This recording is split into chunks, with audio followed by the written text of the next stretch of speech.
Okay, I've got 6:03 p.m. We're going to go ahead and get this neighborhood workshop started. As everybody is on, I show 81 participants right now, which is very exciting. Obviously, there's a lot of people interested in our project. As most of you know who are joining, this neighborhood workshop is to talk about the redevelopment of the West End Golf Course. And we, as the design team, have named our future project Tara Club. So you may hear us refer to Tara Club, which is our redevelopment plan for the West End Golf Course.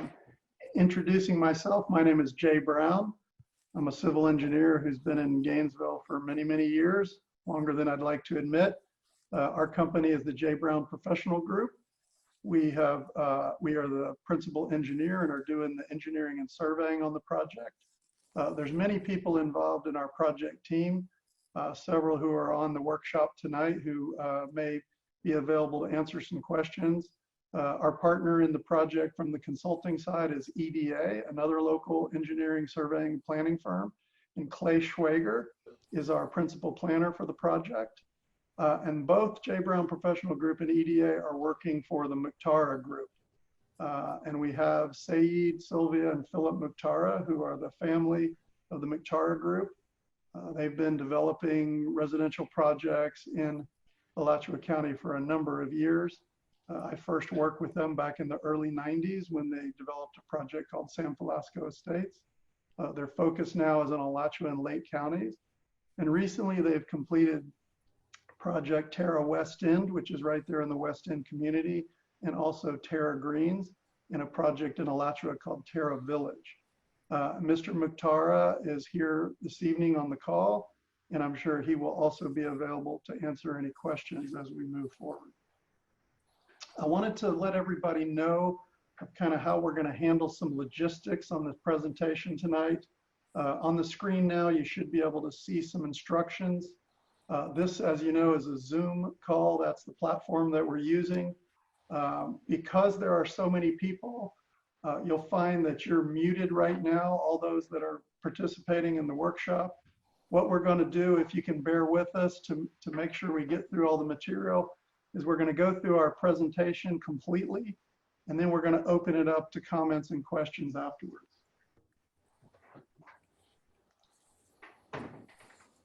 I just got a notice from someone in our office. I guess I wasn't being seen in the video. Can you guys see me now? Yes, sir. Okay, sorry about that. Now you get to see my ugly mug here on the screen. So anyway, I wanted to just talk a little bit about the Zoom instructions and how we would move forward with this. We have, as I mentioned, Chris Potts is one of the engineers in our office, our senior engineering manager, and he's acting as the host. So there's a feature in Zoom where you can chat. And if you look at the bottom of your screen, you should be able to see the chat bar, and you can click on the chat bar. When you click on the chat bar, you can message anybody that's on this. You can message everyone or individuals. There also is a function for you to raise your hand. And so if you click raise your hands, our people will make sure that we document that you've got a question.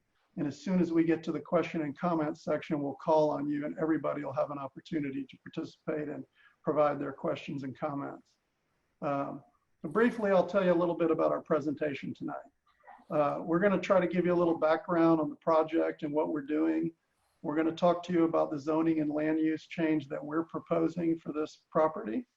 And then we're going to present to you our conceptual master plan and what went into the plan, what's included in the plan, what we're proposing. And hopefully we'll talk to you about the considerations that we've implemented with our plan for the neighborhood and the surrounding communities.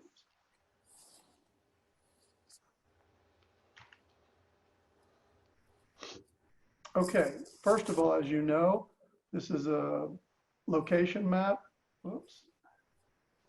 It shows the various communities around the project. The Tara Club is a 75-acre parcel. It's about actually 75.2 acres.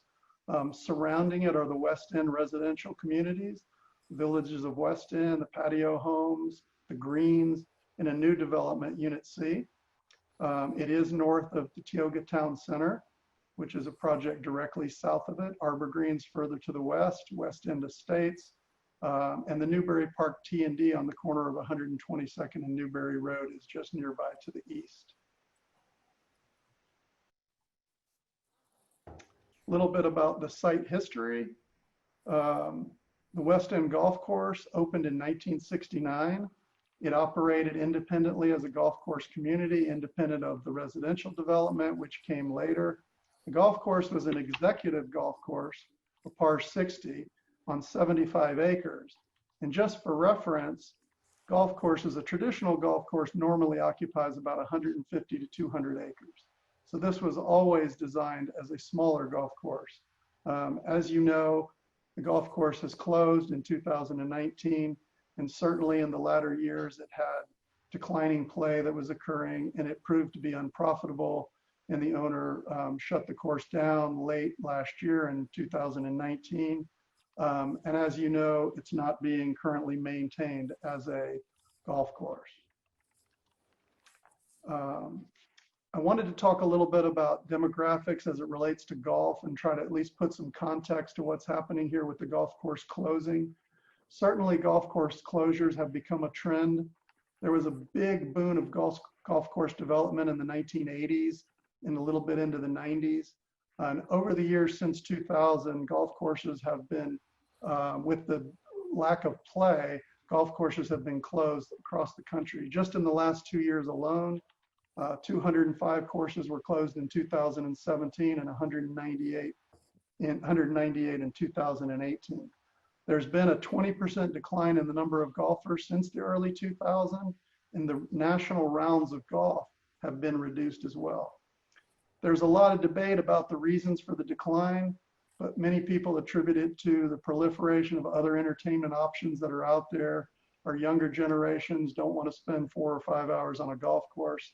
And then the people that do play and have played for years and years, some of the population is aging and is no longer unable to play.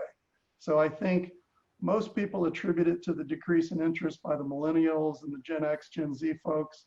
But for whatever the reason, golf courses are closing, and this is not unique to West End. And particularly here in Alachua County, there's only 5 active golf courses here. There are 78 courses in Marion County, to give you an example. So Alachua County has not really ever been a golf mecca or a location that's proliferated with golfers. Just looking at some of the golf course locally, I mean, not only has West End closed, Turkey Creek closed in 2011, Meadowbrook closed in 2014. It has since reopened. A course that was located in Hawthorne closed in the early 2000s, Gator Landing. Gainesville Country Club has been struggling for quite a few years. And then even Ironwood and the UF Golf Course, those are doing fine, but they're subsidized by the city of Gainesville and UF and UAA specifically. So it's safe to say that golf in general as a business in Alachua County has been a struggle. And it really isn't a surprise given what's happened at West End that the golf course has now been closed. And in many of the cases where golf courses are closed across the country, the natural inclination is for them to be redeveloped. And that's what we are proposing here. So the first step in our process that we have to go through in working with Alachua County is a change in the land use and zoning. Currently, the zoning for the property in question is land use is recreation, zoning is PD.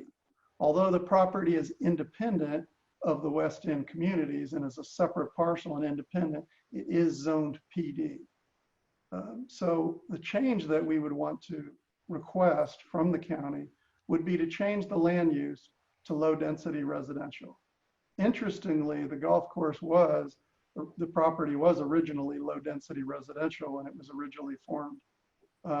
Some of the research from some of the original documents back in the 80s indicated that the land use was residential. And if you look at the map that we have on the left, all of the land uses surrounding the property are either low density or medium density residential. So it is the appropriate land use to change to if the change is being made. And then if we change the land use to low density residential, we have to choose a corresponding zoning category. And R1A is the appropriate zoning category that implements low density residential land use. This is becoming a little difficult here. I'm sorry, I'm having a little technical difficulty advancing these slides. They're not advancing normally, so bear with me here. The next thing that I wanted to do is to present you our conceptual T&D master plan. I know that this has been out in the community a little bit. We presented an earlier version of this to the county, and some folks in some of the surrounding developments and HOAs and interested parties were able to have a copy of this. It was part of a Gainesville Sun article. We have continued to work on this, and I just want to point out that at this stage, this is a very conceptual master plan. We've worked very hard on this. What this plan represents is what we call a TND, and that stands for Traditional Neighborhood Design or Traditional Neighborhood Development. In the Alachua County Unified Land Development Code, in our comp plan and our land development regulations, it is the desired and required type of development pattern for projects of this size, of 70 acres. What we are proposing with this plan that you see before you is what are required in T&Ds, which is a mix of uses, a mix of unit types, and a variability in the connections between those uses and how they can complement each other. So what we're proposing is currently 247 single-family residential units, and those would be the ones that are represented here in the dark brown, the light brown, and the even lighter shade here.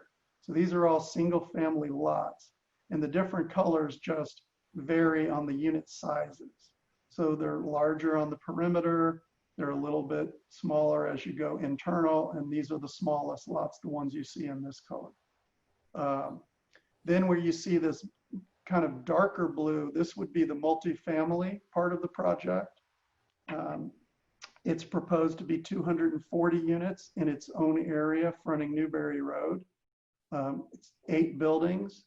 They're 30 units apiece. Of course, again, this is subject to change, but this is the plan that's been developed. So as part of the T&D, one of the things that we do is we make sure that the buildings address the street and that you provide the parking behind the buildings so that as you drive through, you don't see a big sea of parking. The buildings address the street. And that's one of the main components of a T&D. And that's why you see this block pattern that we've proposed here. This is a standard in the requirements of T&D that you do certain block lengths so that they're pedestrian friendly and you can walk between blocks and not have big, long, extended blocks. Notice that there aren't very many dead ends. Everything is connected. Then you see the light blue over here. These are townhome units that are consistent with some of the unit types that are proposed in the Tara West End, which has recently been completed, which was another one of the Tara Group's projects. You probably have seen the site development that was done there, and one of the buildings, the first building, has been completed. I believe that 4 or 5 of those units have sold. And this attached units are similar to some of the attached units that are here in the villas of West End nearby as well. Lastly, the third type of use in the project is the commercial, or what I would typically call out as non-residential, because not all of the use would actually be commercial. As a matter of fact, the requirement for T&Ds in Alachua County is that 25% of the non-residential use has to be a retail type of use. So the idea for that retail would be that it was available as a service that could be used by the residents and the neighbors. Also, part of our commercial development is a proposed hotel. There has been a lot of discussion as we've studied the market that there is not a hotel west of I-75 on Newberry Road. Jonesville has a need for hotels. The city of Newberry has been dying to get that type of use. So somewhere between Newberry and I-75, this is a desired location. This is not set in stone. We certainly haven't started any development plans. It is a conceptual plan that could possibly be built here in the non-residential section. The non-residential section has been placed across the street from Tioga Town Center, which has similar uses. It's close to the entry, so those uses would be at the entry and not back within the neighborhood. And then I just wanted to step back a little bit and talk about the density. So from the residential side of things, the maximum number of units allowable would be 650 units.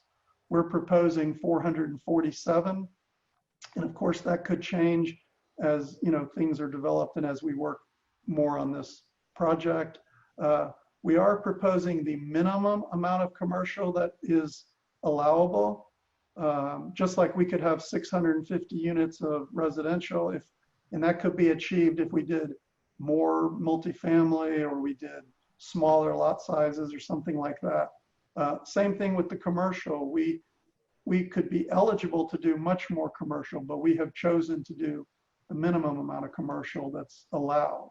So our plan is to do the minimum amount of commercial that would serve the area. As part of our plan, and we'll talk about this further, we wanted to make sure that we were saving all the trees on the perimeter of the property, that we were keeping the open space, that we wanted to expand the stormwater. And I'll jump into that a little bit. But first I wanted to just kind of give you some context of the densities. So our plan with the 487 residential units amounts to 6.5 units per acre.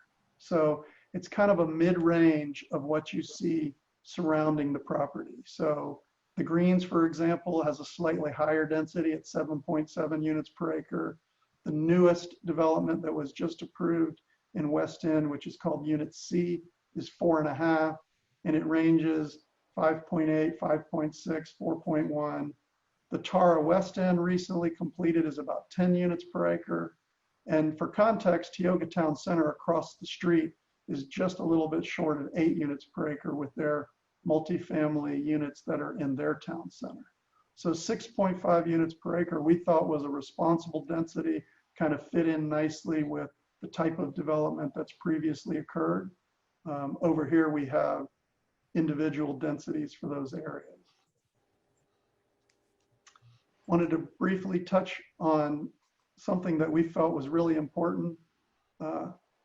What's happening, guys, when I advance these slides is the graphics aren't coming in with the slides, so I'm having to go forward and back, and I'm sorry about that. Bear with me as I do that. I'm not sure what's doing that. Of course, it didn't do that ever before until we have the presentation tonight. But talking about open space first. When we began this project, our design team, and frankly, we worked for months on this project trying to come up with what we think is a responsible design here. One of our tenets was to make sure that we created open space areas adjacent to the existing development. We felt it was important. We understand that the neighbors were very fond of the golf course and the open space that provided. We get that. We understand the concern about a new development coming in and replacing that.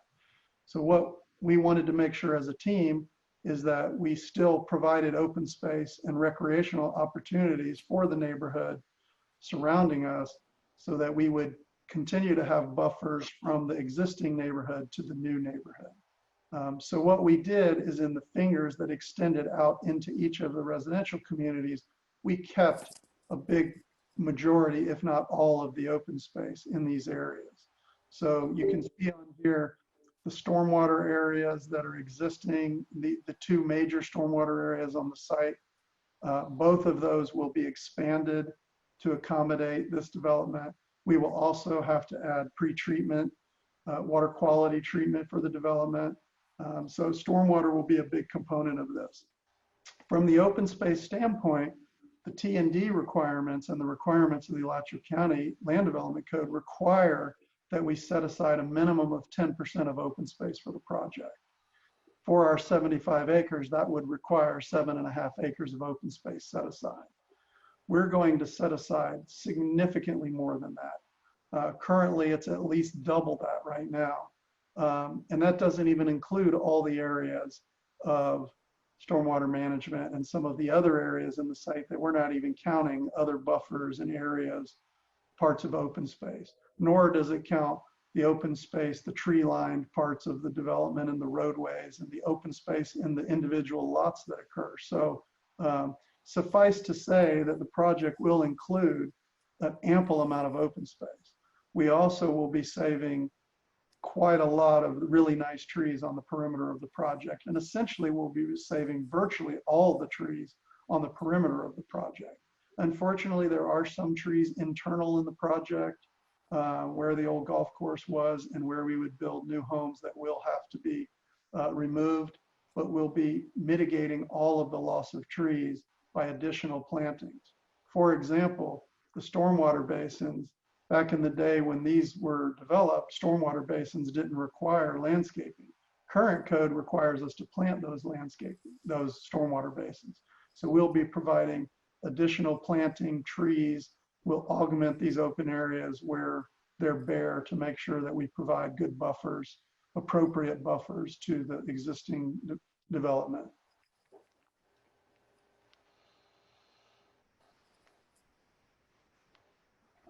The next thing that I want to talk to you about is what we also felt was a really big part of this open space, and that's a pedestrian trail complex.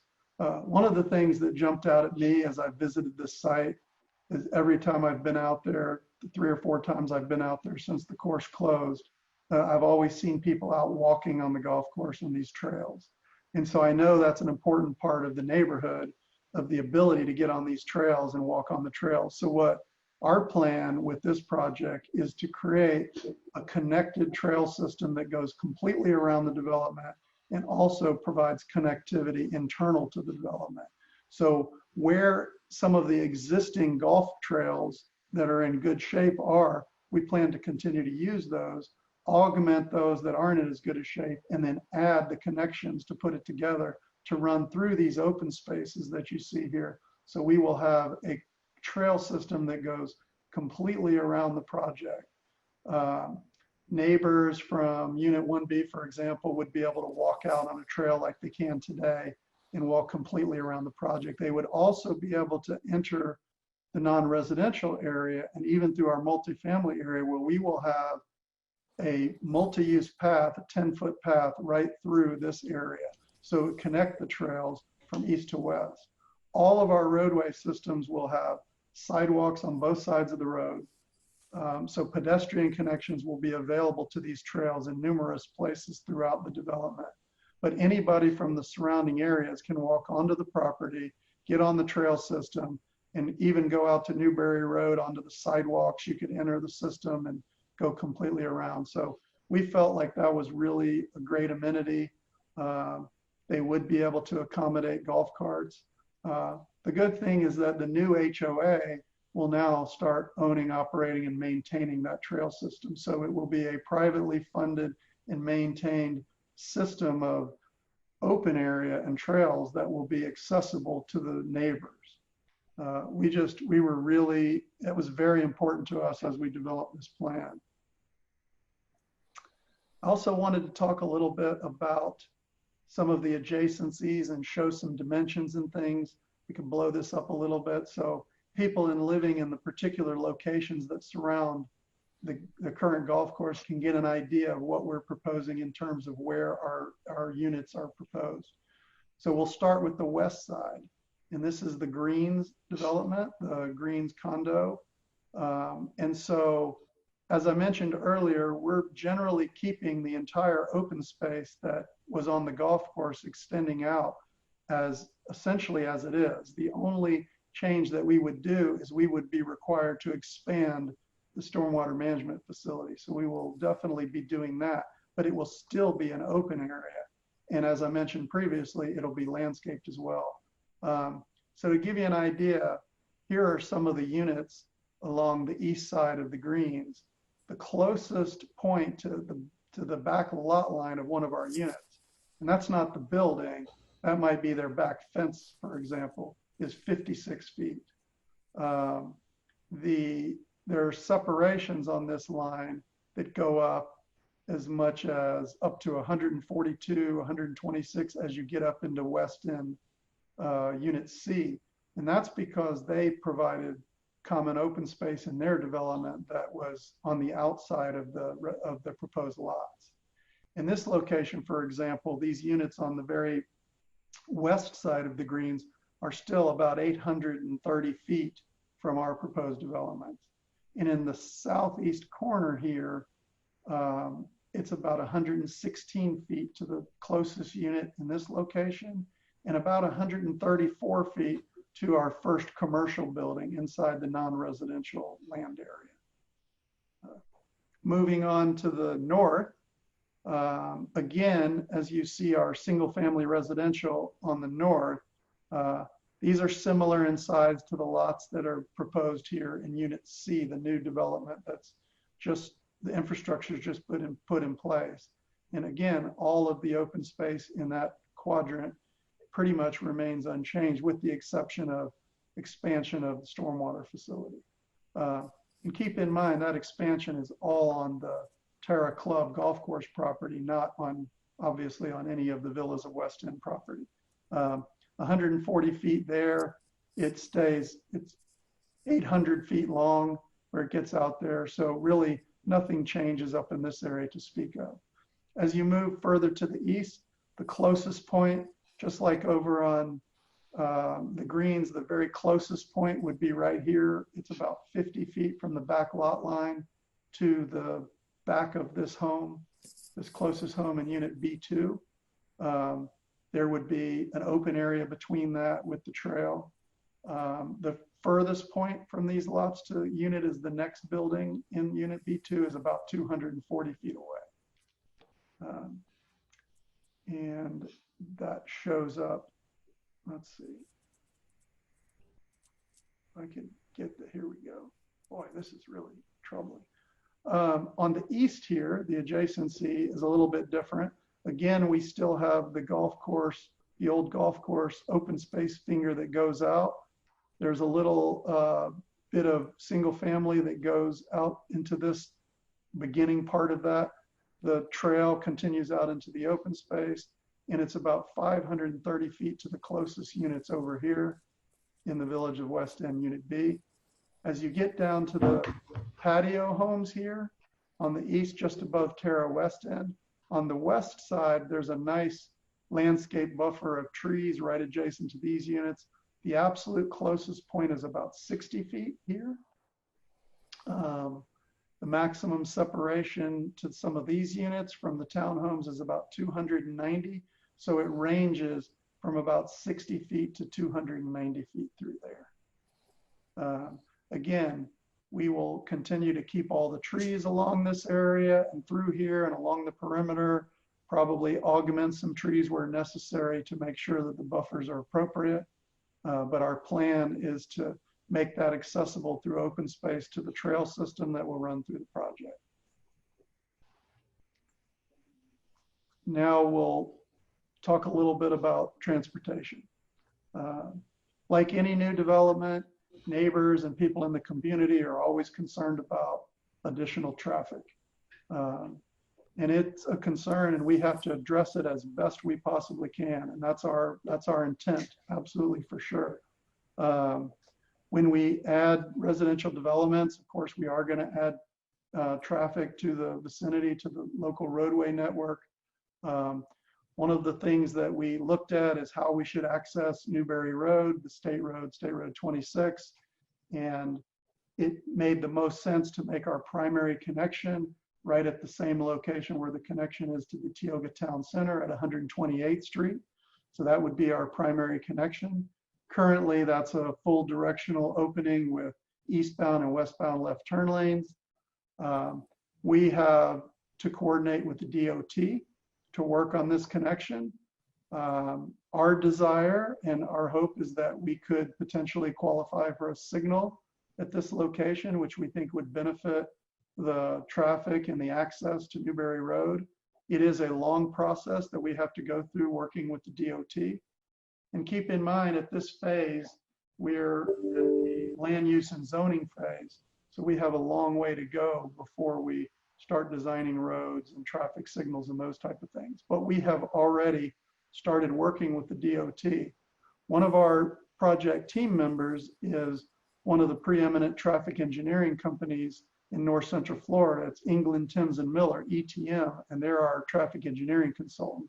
They're on board and they have already started initial coordination with DOT. That process is underway. We'll be working on traffic studies and trying to define that and what are the short-term solutions, what are the long-term solutions. We don't have all of the answers to that right now because it is a process that we're going through. So we aren't exactly certain what the DOT will require. It is their roadway and they do dictate a lot of the criteria and requirements for that.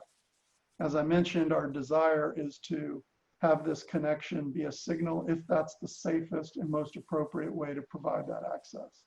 And if that is required, we would be responsible for installing and paying for the installation of that signal.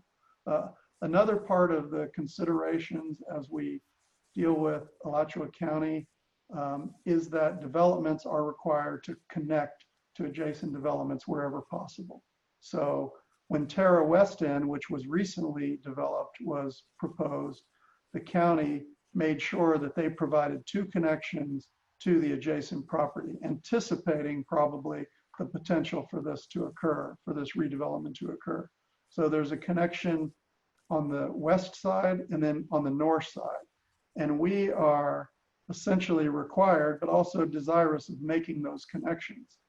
So you see those connections here. In addition, we have proposed 2 potential connections to the West End neighborhoods.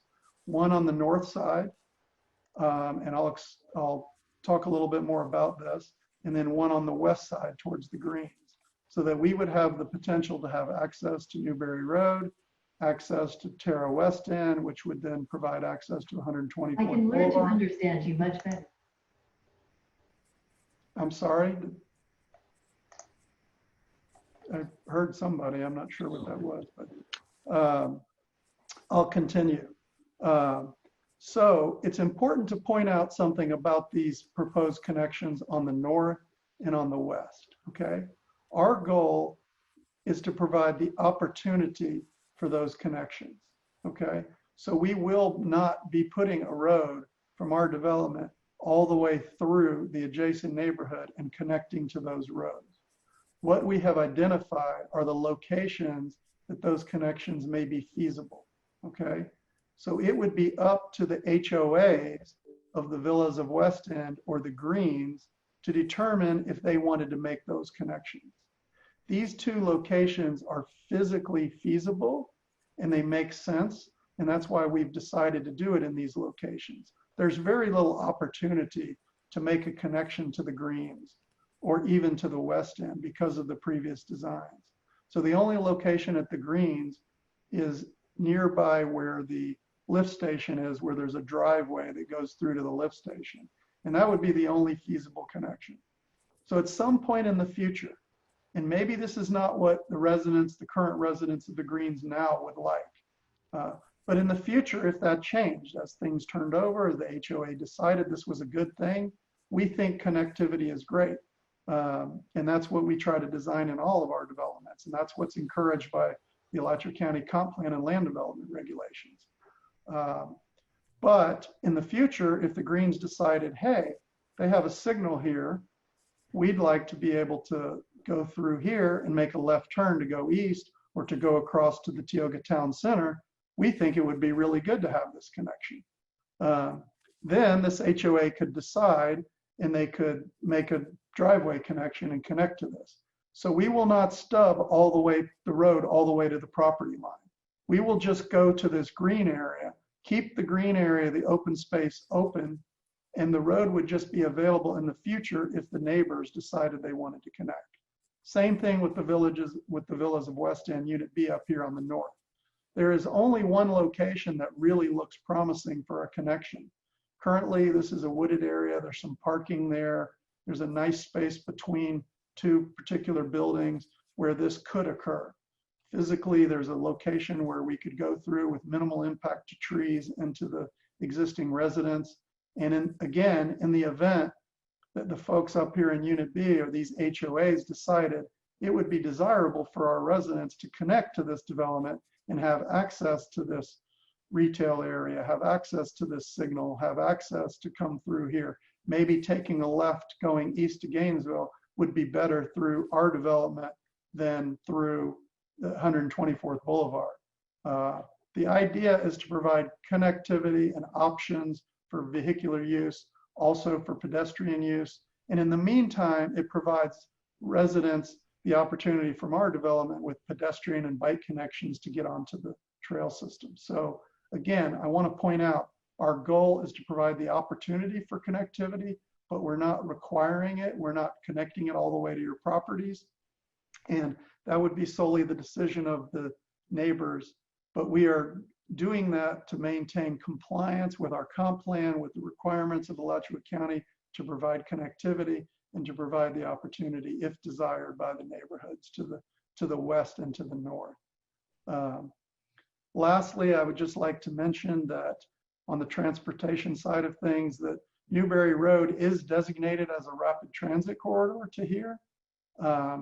And the plan in our comp plan is that these type of urban densities will ultimately make it feasible for mass transit, for our bus system, for example, to have a route that comes out here that would serve the Tioga Town Center, maybe the Jonesville Shopping Center. So someone from an employment center can go from here to the Oaks Mall on a bus system and with RTS. So currently that system doesn't serve here, but it is in the master plan, the comp plan, the transportation element of the Alachua County comp plan. So West Newberry Road is a corridor that in the future is planned to have transit available here.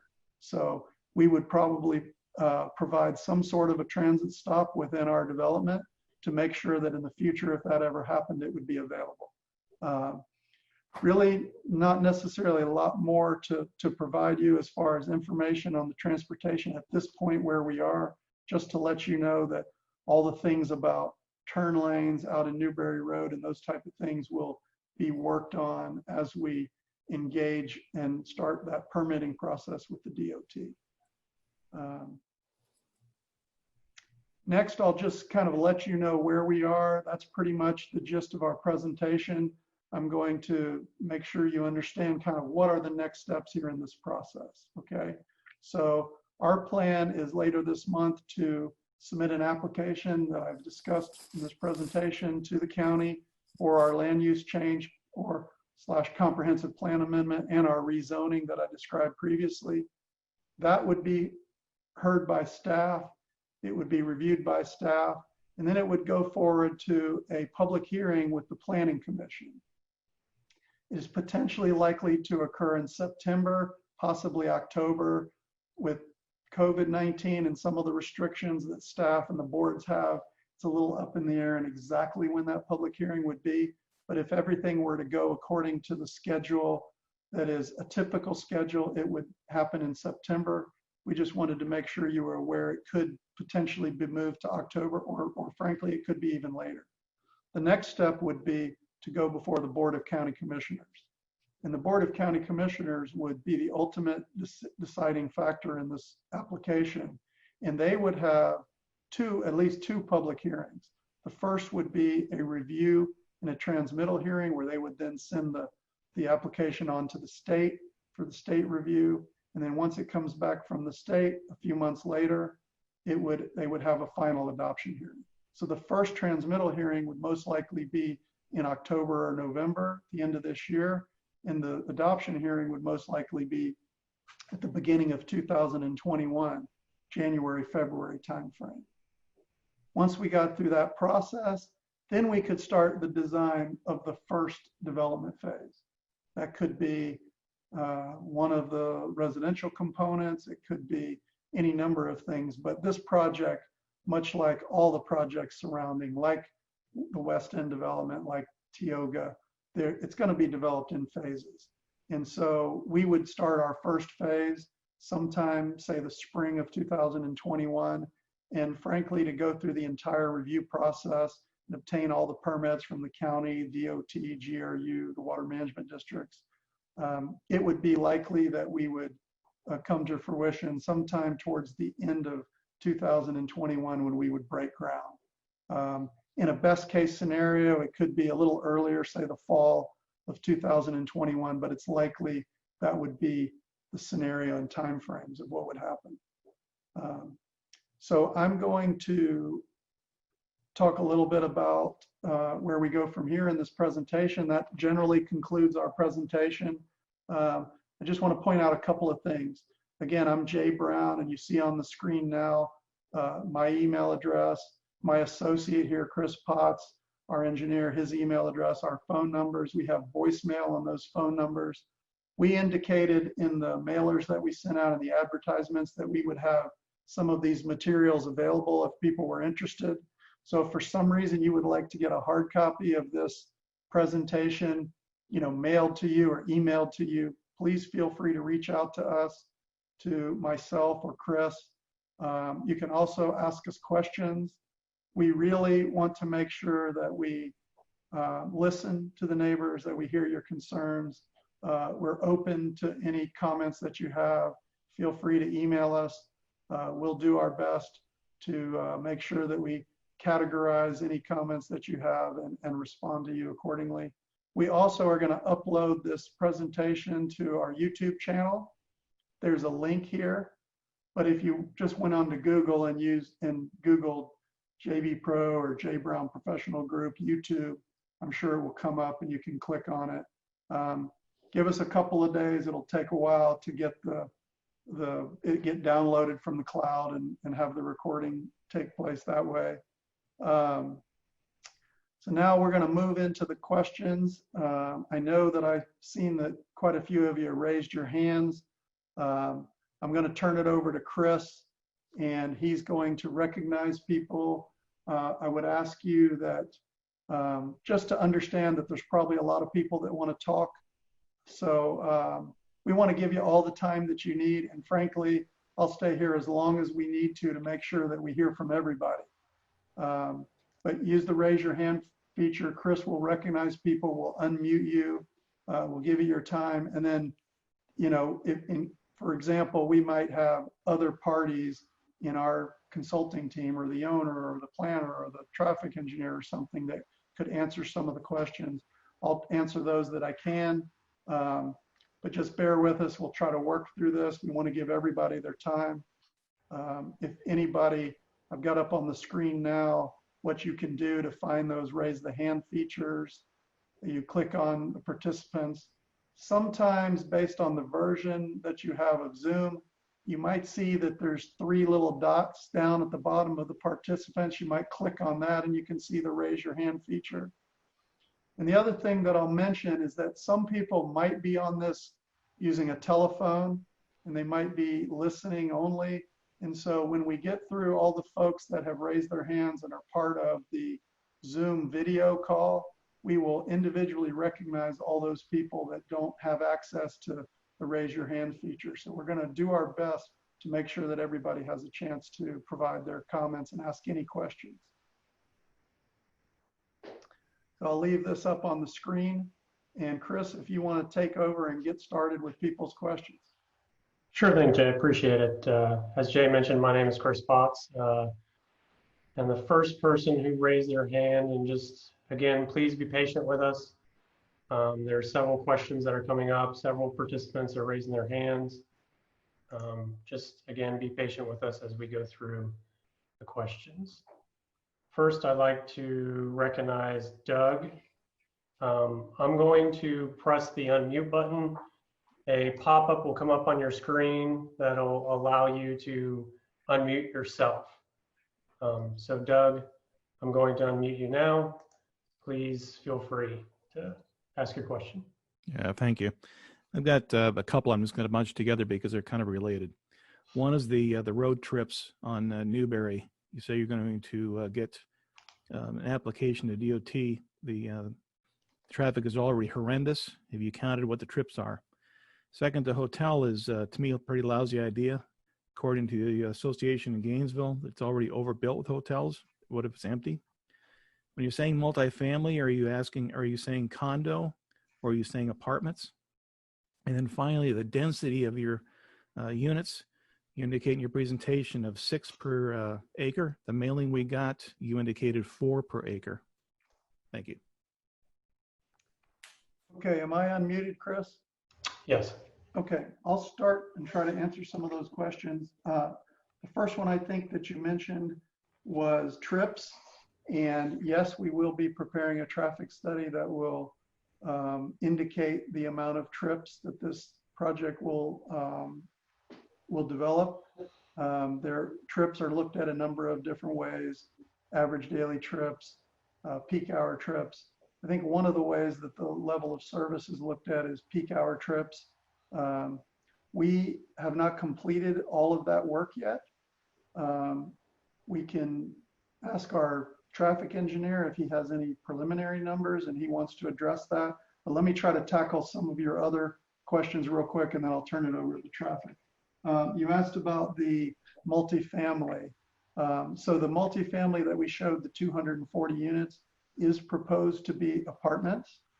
There's 8 buildings, roughly 30 units per building, and they are to be 3-story multifamily apartments. So a little bit less than what you might see across the street at Tioga Town Center, which are 4-story, for example. But a fairly standard multifamily residential unit would be a 3-story unit. So that's what's proposed there. You talked about the density on the mailer that you received. I think what you're referring to is the fact that the land use that we're proposing is low density residential, and low density residential is 1 to 4 units per acre. The T&D, the traditional neighborhood design, and this size of project that we're required to do requires a mix of uses, and it can range more than 4 units per acre. So we're at 6.4, 6.5, I think it was. And so that would be allowed under the T&D. The underlying land use would be low density residential, but on that land use with the T&D design, you are allowed to exceed the 1 to 4 units per acre. I think that covered your questions, Doug. I don't know, Mark Manuel, if you're available, if you want to provide any more comments about the trips.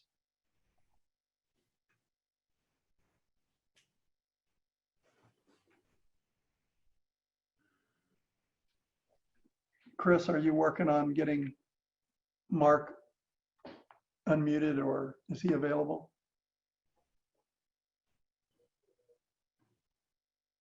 We're trying. Yes, he should be available. Okay, thank you.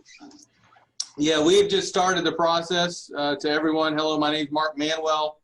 I'm with England, Thames & Miller, and we're responsible for the traffic analysis.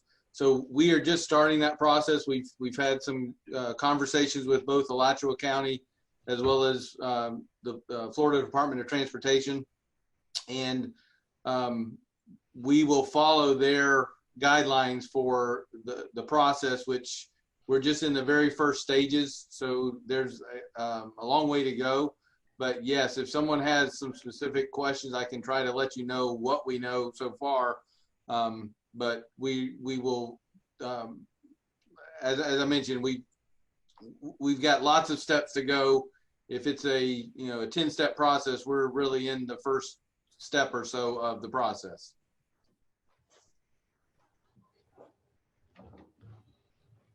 All right, thank you, Mark. Hopefully we answered your questions to your satisfaction, Doug. And next we will open the floor to Travis. Yeah, how's it going? Yeah, I am just wondering, I think the big thing that's stopping everybody from wanting to do this is a hotel. Nobody wants a hotel there. I think that's a terrible idea. It's going to ruin our property value, and I don't understand why anybody would do it. My other question is has the gentleman who's funding this, has he actually purchased the golf course yet? Because I heard that the purchase of the golf course was contingent on the rezoning. and that he hasn't actually purchased the property yet. He's trying to make sure all this goes through. And this is just an idea, a recommendation. I think if you guys were smart and you wanted to increase property value, increase your money, you would mirror what's already happening in town of Tioga and create a retail space like that and leave a giant green space for the rest of the community. That's it. Thank you, Travis. I apologize to Doug. He also mentioned the hotel as one of his questions, and we didn't cover that. So I think I mentioned previously that the hotel was concept at this point.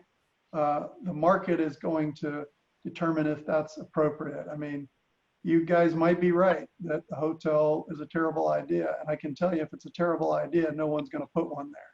So we don't have a specific hotel, a specific hotelier. We thought that it might be a need that would be added to this part of the county. I understand Travis and Doug and probably others that might not think it's a great idea, but that's not set in stone. So we do appreciate your comments. As far as your comment about preferring to see the retail a little bit more like the Tioga Town Center, we do have a retail strip shown there in that non-residential area, which would be similar to that, where we would provide services like that. That part of the property still has room to be developed. So we can't say with certainty that it's going to be a hotel. I'm not certain that a hotel there would have any effect at all on your property values. That's more for a property appraiser to say, but I don't really know what that effect would be. I think it would be terrible. Okay, well, we'll take the next question, Chris. Diane Hornby. Thanks, Chris. It's actually Paul Hornby. I'm on my wife's iPad, so it's All right. registering her name. Sorry about that. That's okay. Can you hear me okay? We sure can. I really appreciate the opportunity to comment. I'll kind of bundle a couple issues too, just to allow other folks to ask questions as well. Mr. Brown, I just, in all due respect, your earlier slide with respect to a declining play and unprofitability was a little disingenuous. That property, I've been in here in Alachua County. I live in Newberry for 33 years. That's been a very profitable business, a golf course for many, many years. It supported around 35 to 40,000 rounds of golf. It had the best driving range in the area. It supported league play and tournaments. It supported high school teams playing there as well. And more recently, over the past couple of years with the Gator Junior Golf Association, it supported, that was one of the key locations for that group. And I volunteer with that group, and we have over 200 kids involved in that program. So there was a lot of activity on that course, and I think I can safely say that it was profitable. The issue there was an owner that was unresponsive to having any inputs into that course. When you have ragged up driving mats and no range balls available, nobody's going to come and hit balls at the driving range. When the course is declining with terrible greens, not putting water on it, and overseeding, none of that, nobody's going to play it. So certainly it's going to show a decline in profitability over the last couple of years. But if it was kept up, it would certainly be a profitable business.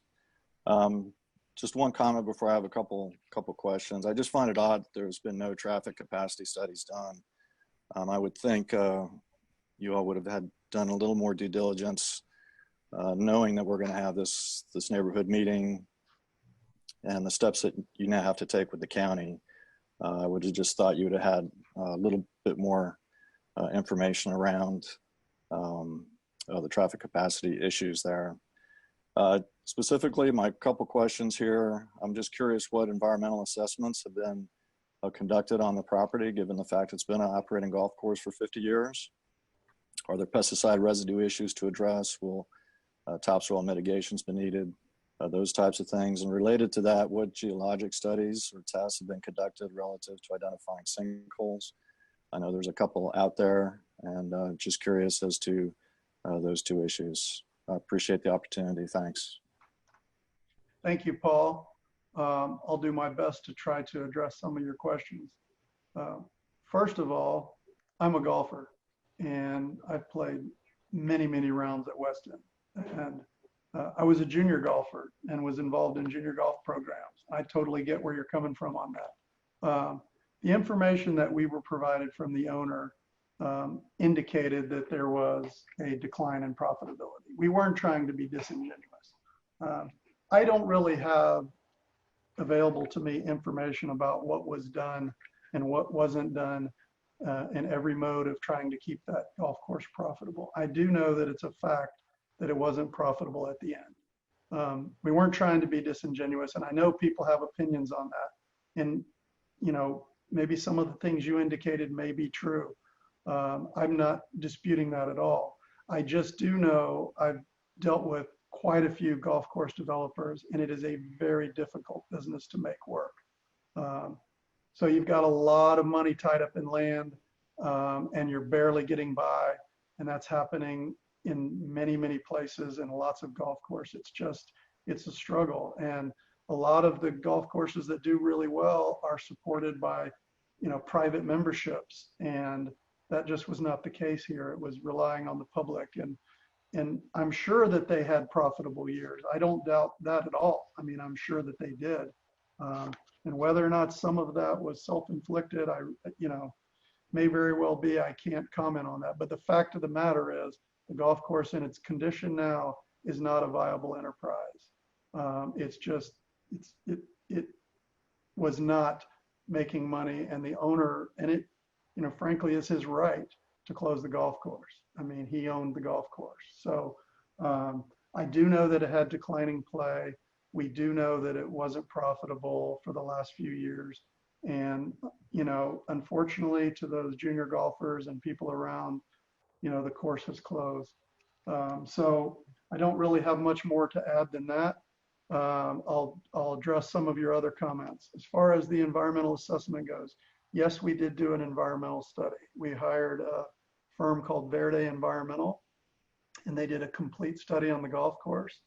That environmental assessment will be included in our application package to the county when we submit that.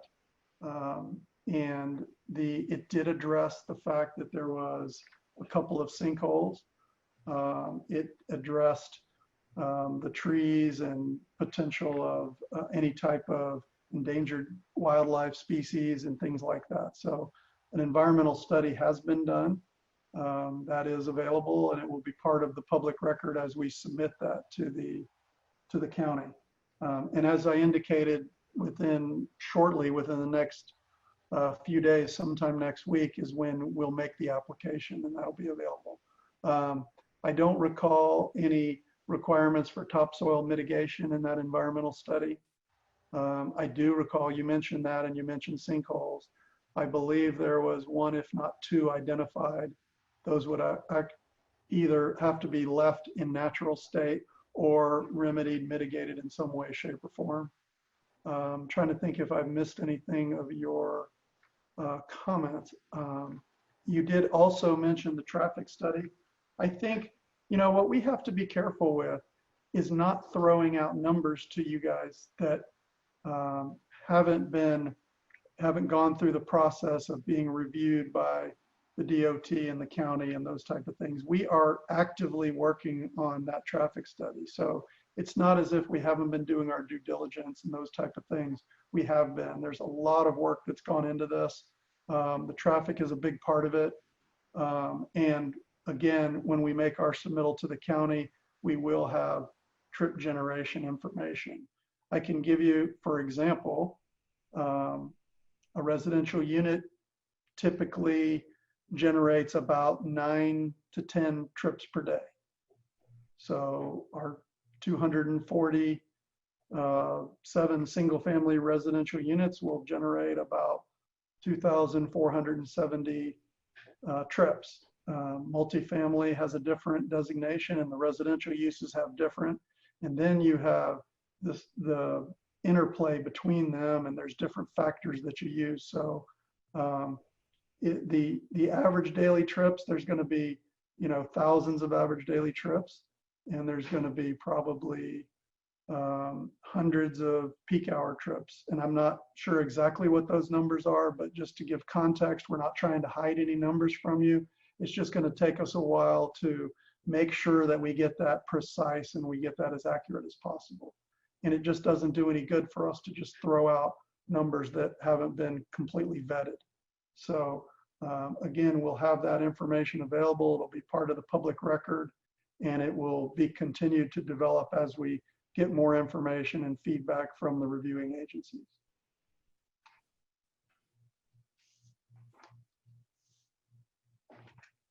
I'm going to go to the next question, Chris. Do you have anything more? I'm sorry, Paul. Did that help to answer your question? Mark would actually like to chime in to answer that question. Okay. Yeah, just to add on, the other challenge that we're having from a traffic standpoint is a lot of the decisions we make are based on actual numbers. So what's happening on Newberry Road. And obviously for the last 4 months, there has been no normal. So we're also being challenged with how to reasonably understand where we are and where we're going. So that's another challenge. So we're trying to collect information from before the middle of March to try to use as a basis for what we expect to be reasonable numbers. And also we're looking at future years as well. So to your point, it is challenging, but it is something that we will complete. And again, try not to get too far ahead of myself is there are a lot of steps involved, and I understand your frustration with us of not being further along. But we will get the answers. We will mitigate for issues that we're causing. That's going to be the challenge, is working with the department to figure out what our impacts are and how do we address those impacts so that we do not make the situation worse. So hope that answers your question. Thank you, Mark. Next up, go ahead. Just one final comment in regards to that. I mean, I know people are concerned about the traffic, but this is not dissimilar to the situation that everyone on this call is part of. When they built their home and they moved into their home, they were new traffics for the people that were there before them. So our job is to demonstrate that we have capacity to handle this new development. That's our goal, and that's what we'll do. And I think we need to be fair and think about the fact that you can't just say, these are my roads and we're the only ones that are allowed to use them. I mean, development is occurring. People want to move to Florida. People want to be in West Alachua County just like you guys did. And just like you like it, there's other folks that want to be here as well. So our job is just to do the best job we can to mitigate the additional traffic and to try to present it as safely as possible. And we'll be working with the agencies to make sure that we can do that.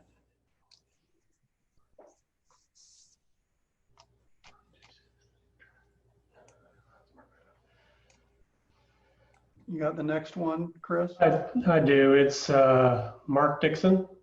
I'm going to unmute you now.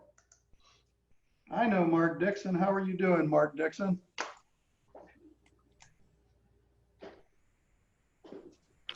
Okay, my questions for you tonight are, how are you recording the attendance at the meeting so that people can begin to build a record of their involvement in the process? And the other question would be, are you saving the comments in a chat? We'd like to have them available later. And lastly, who is the project's land use attorney? Okay, good questions, Mark. Thank you. We are recording this meeting, so a full context of the recording will be available. We will do our best to keep up with the chat. This is kind of new to all of us. I mean, having 95 participants on a Zoom call is a lot of work to keep up with. We're going to do our very best to have that available to everybody. But certainly everything that was spoken tonight will be recorded and available for anybody to view. And we'll do our best to get the chat available as well. I'm not quite certain the answer to that question, Mark. Yes. Jay, I am recording the items from the chat, so we will have that available as well. Great. That's fantastic. Thank you, Chris. Mark, did that answer your questions?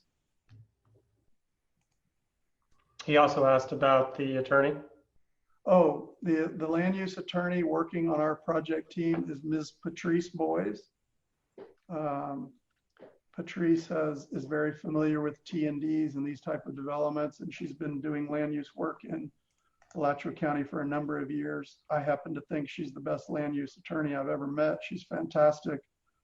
She really knows what she's doing. She's a former resident of Tioga, so she knows the area very well. And I believe she's on the call. So if there are any particular questions, Patrice, I'm sure would be more than willing to answer. But yes, she's a part of our team.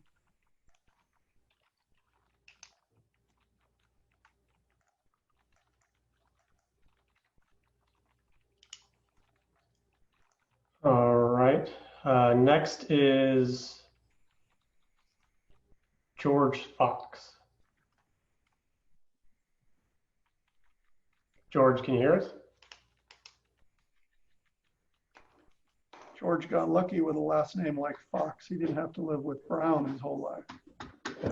George Fox, what can we help you with? Do you have any comments or questions, George?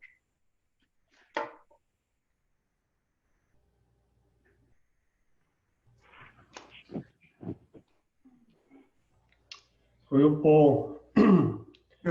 you there, George? We'll circle back to you, George. I'll send you a message privately so we can see what's going on with your audio. Next is David Mitchell. Hi, David. Hello. Glad you guys were able to share the exciting development you have planned. If I was wanting to move in there, maybe it sounds like a good idea that how wide your sidewalks and all are. I just for Mr. Brown there, I sent you an email with a list of petitions. We've been getting petitions going around, and they're not, any kind of legal document, but just I want to make part of the record that just what we've been able to do in terms of the community surrounding the properties and, our objections to this. Not so much that we require or would require, some new person to come in like Syed to come in and build a new, or, make a go at a golf course. But certainly to know that a property is zoned recreational, that, somebody should have an idea of a unique, nice strategy for some kind of combined commercial and recreational use for the property is seemingly what, it would be required rather come in and pretty much wreck what we kind of had. I agree with you, development continues, and certainly nobody says, hey, I live here and nobody else can move here. But that's not the case in the properties that we bought our houses on. All of the properties that are located on the golf course now were bought at a premium price, as much as $50,000 more than I paid for my house in the village of West End North, because they were on the golf course. And you're going to run a 57-foot at 1.6, that's 20 paces. That's not a huge space. It's not like, oh, we got plenty of room out there for you guys to not back up to a backyard. 20 yards is an underhand toss of a softball. So that's a comment. Number two, the traffic, we've gone through that. And I don't think I want to, that would have been one of my comments. And also the motel, and kind of on a personal question to you and Syed and his family, if I were to buy up 20, 30, 40 houses in your neighborhood, because I had lots and lots and lots of money, how would you like it if I put a motel in your neighborhood? I don't think the people in Suburban Heights would take it. I don't think the people in any gated community would. And I want to kind of get an idea. I know that you said, well, it's just a proposal at this time, but I think that's an absolute absurdity. And putting in it, and then that's two. Number three, that's a question to you personally and the Syed family about motels in their neighborhoods. And then another comment, they've already put a traffic light there at the Arbor Greens. So another traffic light at Tioga and West End, that intersection. Our Villages of West End exit point is now going to be in between a traffic light at West End, the traffic light at the corner there where the emergency room is. We're now shut off on 1,000 new cars, which is about 4 miles of traffic coming in. And so all these roads that you have going out into right where my house is and out into the greens out there, and I promise you that condominium's not going to allow a road to go through their condominium. They don't want that traffic. And so the traffic stuff, and for Paul and what he was saying, it not, I don't think it's disingenuous, whatever, but you should have, I think you should have had the traffic study, something to present to us with some numbers other than, hey, we're going to present this great new development for you. And yeah, we'll let the county know after this process is over. Now you can go battle somewhere else with the county commission and all that stuff for our neighborhood. But personally, if you would answer the question, would you accept a motel in your neighborhood? And Syed and his family, would they do that in theirs? Thank you. And thank you for your time and allowing me to have my say so. Thank you, David. Those are good questions. Again, I think we've talked a little bit about the traffic side of things. We're definitely not trying to hide anything from anybody. I think I gave you an idea of, generally some of the traffic numbers and where they're going to come from, but we just, you got to understand, we're going well in advance of what is required for a land use and zoning application. Even a lot of the things that we're talking today about with our development plan, this is well beyond what is required for a land development and zoning application. We're trying to be as upfront with you about everything that we want to do. In particular, the T&D master plan is not even required for the land use and zoning application. We just knew that to propose something like this, we needed to present to you guys a real vision before we did this. So the traffic we are working on, we will have more information soon. It's a lot of technical information that probably, even as an engineer, I have to defer to the traffic engineers to understand a lot of the stuff that goes on with those traffic studies. So they're very intense and very significant, and they involve collection of data that has to happen. And as Mark mentioned, it's hard to get that data now with COVID because the uses on the road are not normal. So they're having to do projections and go to old data and look at information. And there was a lot of coordination with different parties to figure this out. So I think we're going above and beyond what is normally provided in a neighborhood workshop like this for a zoning application, for a zoning and land use application. So we're trying our best to give you as much information as possible. Now, in regards to the hotel and the hotel being in the neighborhood, you specifically asked a question of Saeed Mukhtara and his family. Can we have Saeed answer that question? I think he asked if he would like a hotel constructed near his neighborhood. Oh, certainly, David. Well, thank you for your very constructive comments. And obviously, I agree with a lot of what you said. It's a concept we're working on. It is not definite for sure, but at least that's what we would like to do. And your comments are very valuable, of course, and we will give them full consideration. With regards to traffic, you've got to consider that traffic is coming all the way from Newbury and beyond. So the fact that we are presenting this project to you doesn't mean that we are going to create all the traffic in the world. This is a main thoroughfare. It's bringing traffic from all the way to the coast. So we should not be penalized for that. We will make sure that we'll mitigate, we'll do all we can. We'll do all that's required by law. So, I mean, and you can be rest assured about that. So, but I truly appreciate your advice, and we will give it consideration, and we will, and in fact, I will try to reach out to you. You seem to have a lot of good ideas, and why not? We'll benefit from your advice. Thank you very much. Thank you, Saeed. Jay, before we move on to the next question, Mark, if you could, with regards to traffic, could you please explain how the traffic study will handle the light traffic based on the pandemic and the process that you will go through to bring the current light traffic up to what normally the traffic will be? Yes, I can at least attempt at that, and that's what we're finalizing now. We need to make sure that what we are doing with this, I guess, unusual circumstance is satisfactory to both the county and to the Department of Transportation.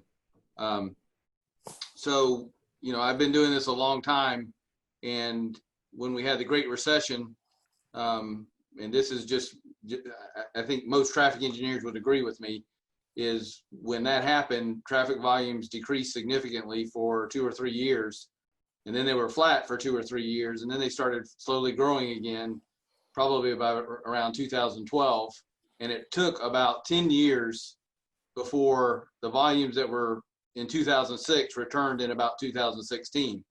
So we may likely have just seen a repeat of that, where we may not recover for years, but we don't know that. So we're being conservative and saying, let's go back to the pre-COVID time, find out as much information as we can. I think somebody mentioned earlier the signal that's located just to the west, the new signal that's being installed. You know, from a standpoint of the department required a traffic study with that information. And so we will use that information and some other counts that were collected pre-COVID to start as our baseline. And then we will also have projections, growth rates that are acceptable to the county and specifically to DOT to understand where the growth, you know, how the growth will affect in future. So, you know, like today, I know there's issues, I know there's concerns, but we're trying to look at not only kind of what today's or maybe pre-COVID conditions were, but if there is continued growth, what will that look like and how can we address those issues? Because even if it's frustrating now, if there's additional growth without any improvements, any ways to address that continued growth, you know, the road condition, the congestion will just continue to deteriorate. So what we're trying to do is go back pre-COVID, and then from that standpoint, move forward in a way that the department and the Alachua County can agree with, and come up with reasonable projections for what's going to happen on Newberry Road. Thank you, Mark. Before we move on as well, I'd just like to reiterate to everybody out there, this will most likely be the first of many neighborhood workshops we have. And we will have more information as time goes on that we'll be glad to share with everybody as far as traffic studies, development, definitely more details to come. And this will not be the only workshop we will have. So we'd like to move on to George Fox. George, can you finally hear us?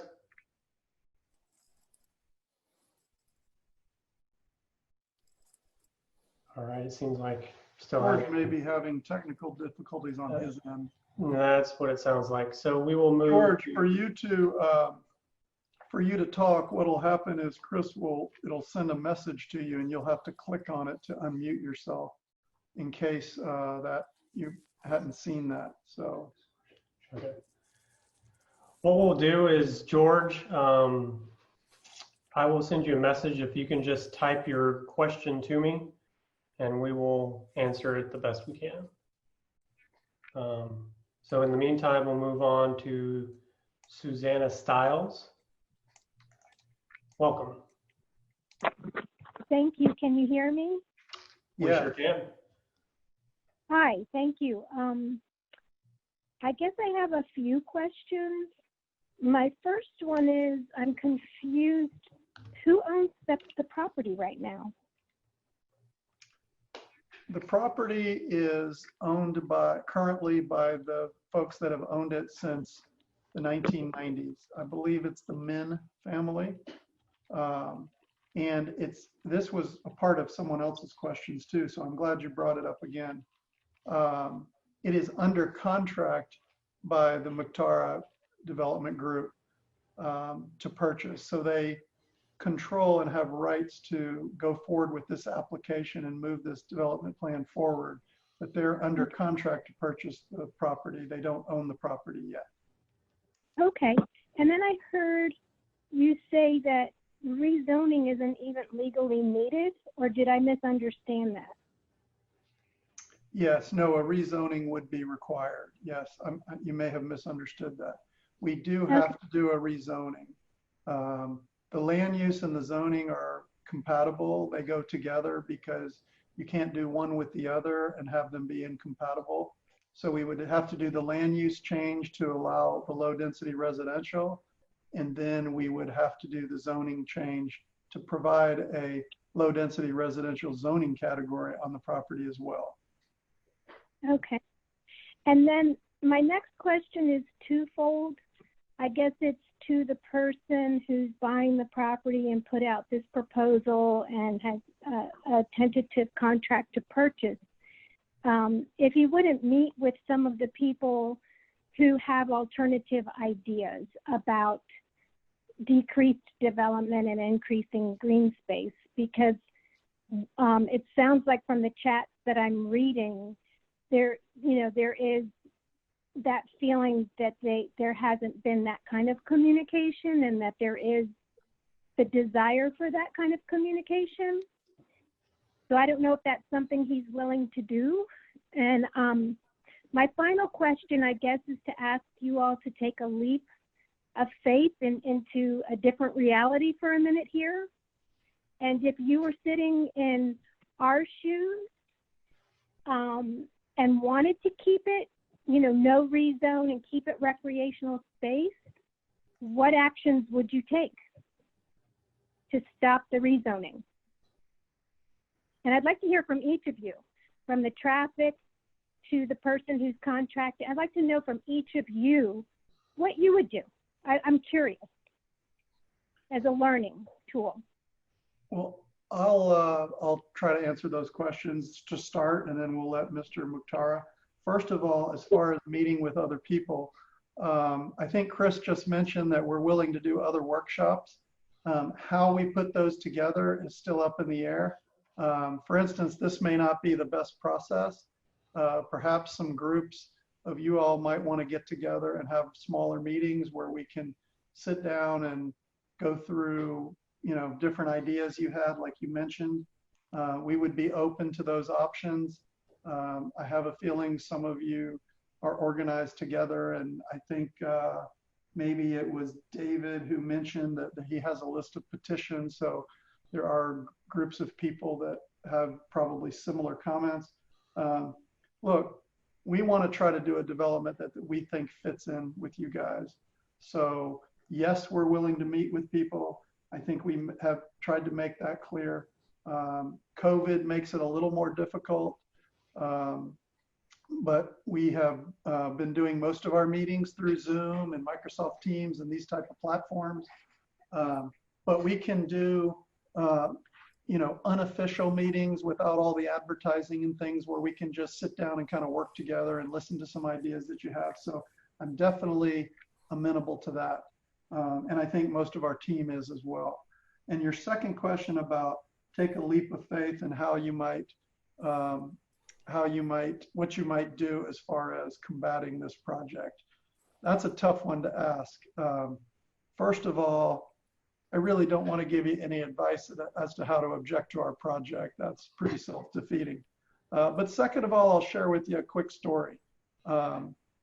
So I live in a neighborhood that's in town, and there was proposed a big development across the street from us. There was a Scotty's, and it was redeveloped into the Royal Park Center with a movie theater and all kinds of commercial development. And my neighborhood that was just south of there really fought the development plans on a couple of applications there.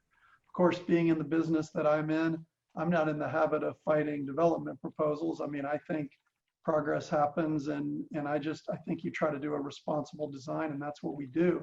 But what I found is that as soon as the development was there, everybody in our neighborhood was really happy to have it and uses the facilities and things. And I've seen that time and time again, project after project over the years.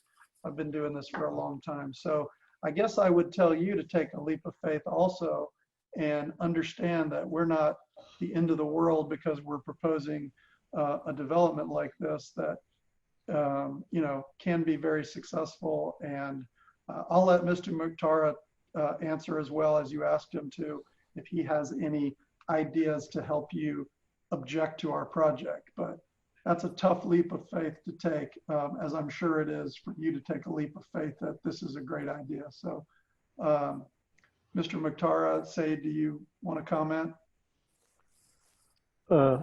Thank you, Jay, for asking me to answer this question.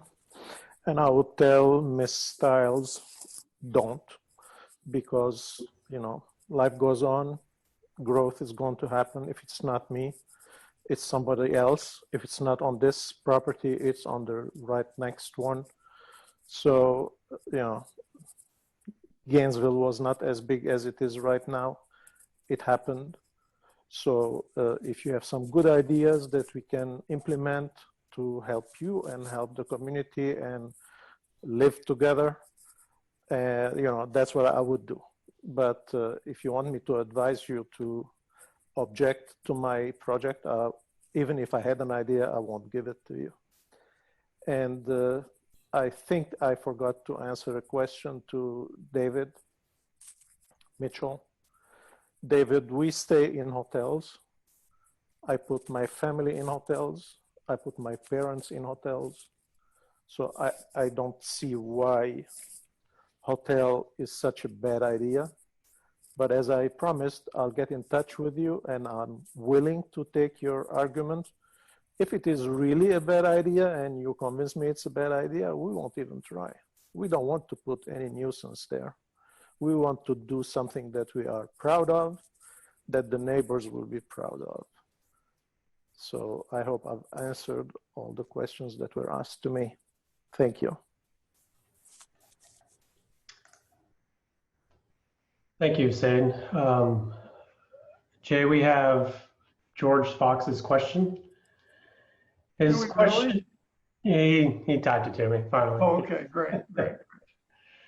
So his question, and more of his concern, is that the traffic study that we're doing now will not incorporate the new construction in the area that is yet to be completed or occupied. For example, Terra at West End, Fairway Point, the back development of Arbor Greens, Terra Greens at Arbor Greens, the Gatherings, and the single-family homes in Tioga, the flats in Tioga, and the development that's going on at the corner of Parker Road. So if we could address this question about how our traffic study will handle those developments that are yet to be complete. I'll give a quick answer and I'll let Mark jump in. So one of the things that happens with traffic engineering and how we look at trips is that roads have a progression, and he mentioned it a little bit earlier, that trips get added and we do counts generally annually. And so a project might say have 2,000 new trips, but you don't necessarily see 2,000 new trips on the roadway and the numbers immediately. So there's a progression that occurs year by year. And as all these different developments happen and they distribute through the roadway system in general, for instance, we just had 8th Avenue open up so that now we have a new east-west corridor. As you're going down 143rd Street, you can choose to go south and go on 8th Avenue into town if you're going to Archer Road, for example. So things change within networks in terms of how trips distribute. So one of the things that happens is we monitor that additional trips as all these new developments happen as they go through the annual counts on roadways. And that's factored in as we factor our development and how it will go over time and distribute to the different roadways.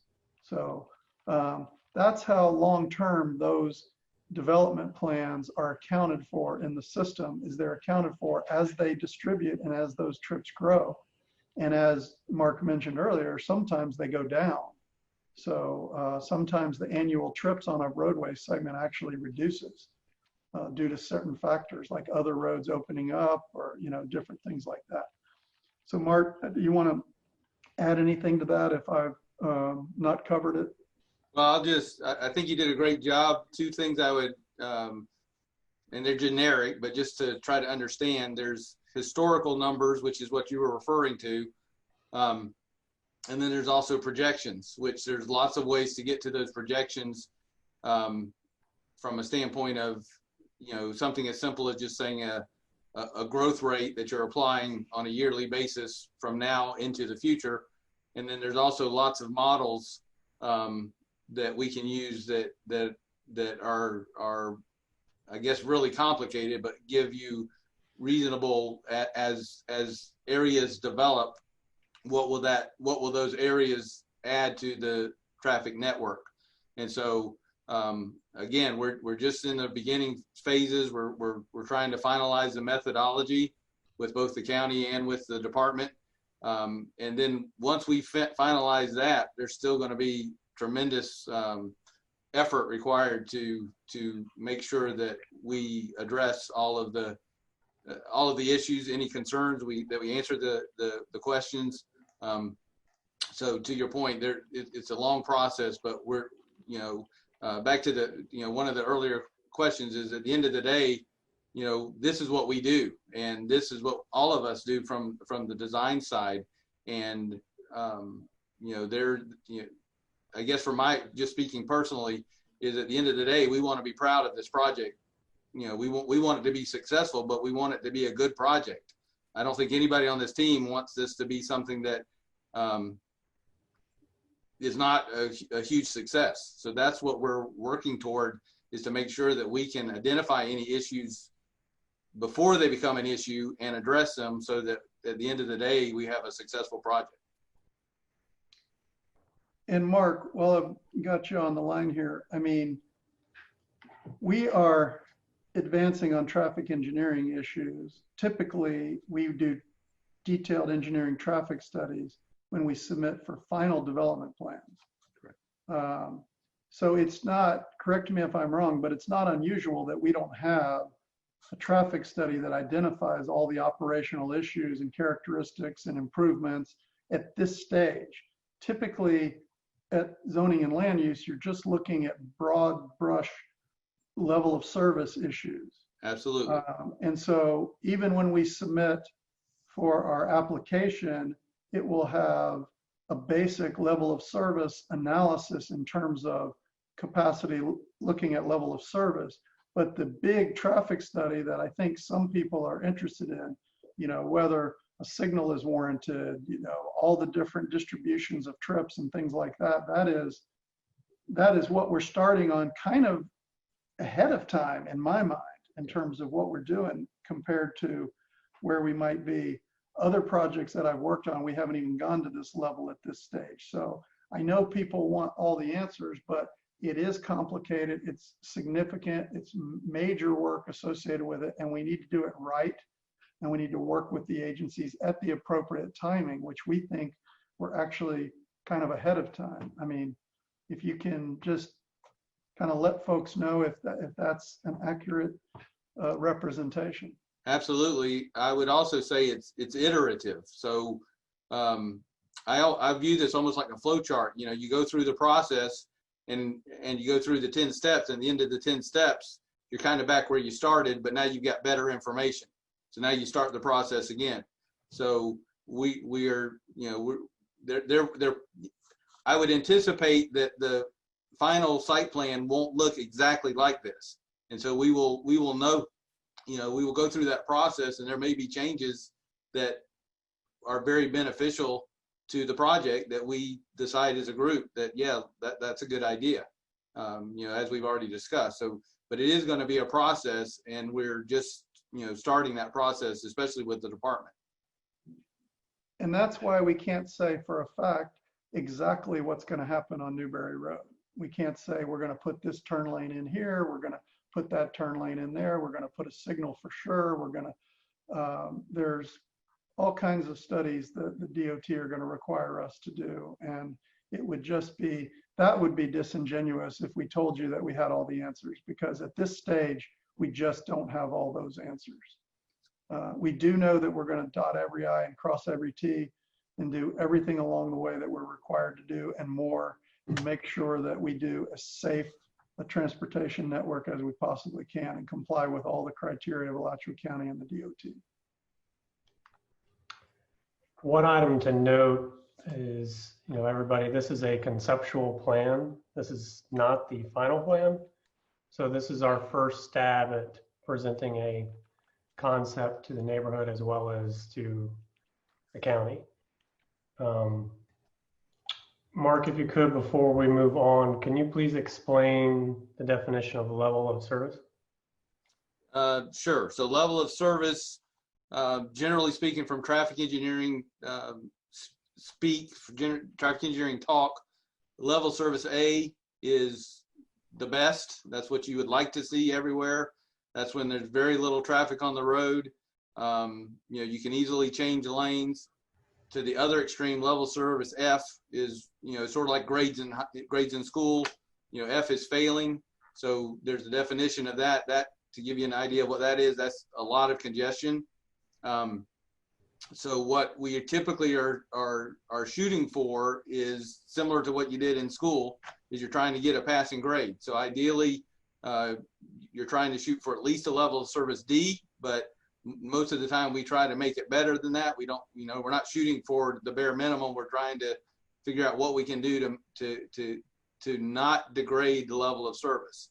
And so there's ways to do that through mitigation, and a lot of that has to do with the access to Newberry Road, as well as, you know, what Jay was mentioning before, potential connections to other neighborhoods to help, I guess, internally capture some of the traffic from other neighborhoods. You know, using an example, if we are successful with a signal, to provide access to that signal from, you know, adjoining communities. So to answer the question, level service A is what we're shooting for. Level service F is what we're trying to avoid, and what we're required to avoid. We at the end of the day, we can't add traffic that causes issues, you know, cause level service E or F to Newberry Road. Thank you, Mark. Ann and Paul, you're next up to ask your question.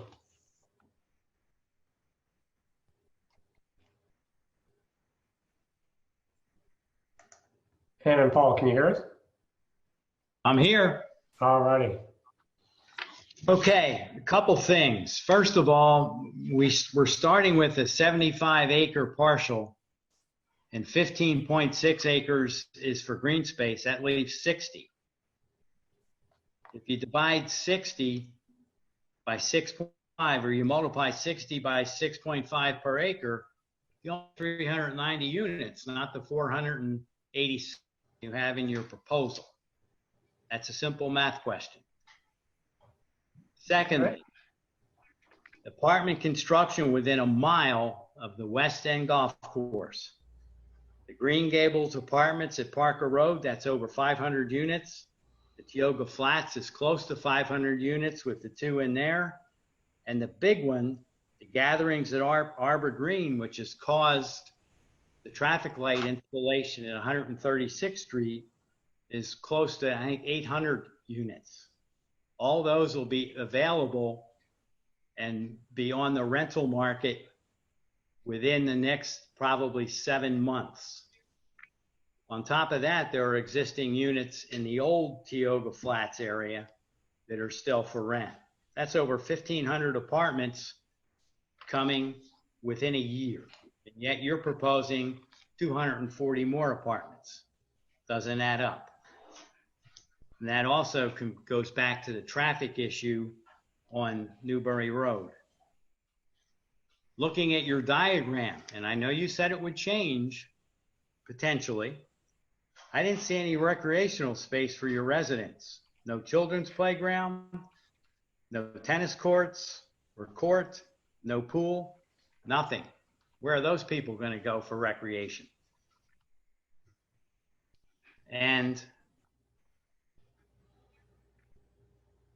as a member of the HOA board of Villas North, I don't think you're going to get access with a road to the north.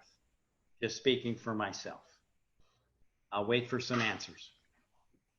Okay. Could you help me out and just repeat your name again? I'm sorry, I did not get it. Name is Paul. Paul. Okay, Paul. Different Paul, not the same Paul that you were referencing earlier. Okay. So I'll try to touch on some of those. And I'm not certain about your numbers. I will tell you that our company does the work for the town of Tioga. We've designed every bit of infrastructure there. And the Tioga Flats is 140 units, not the 500 that you mentioned. And previously there was 40 units before the flats. So it's substantially less than the 500 that you mentioned. I don't know about Green Gable or the gatherings. And again, we're proposing 240 units, okay?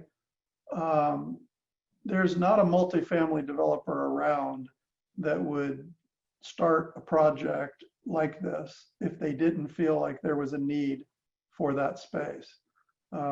We've been involved in some other multifamily projects. I can tell you that right now, the market for this type of multifamily unit is very high in this part of Alachua County.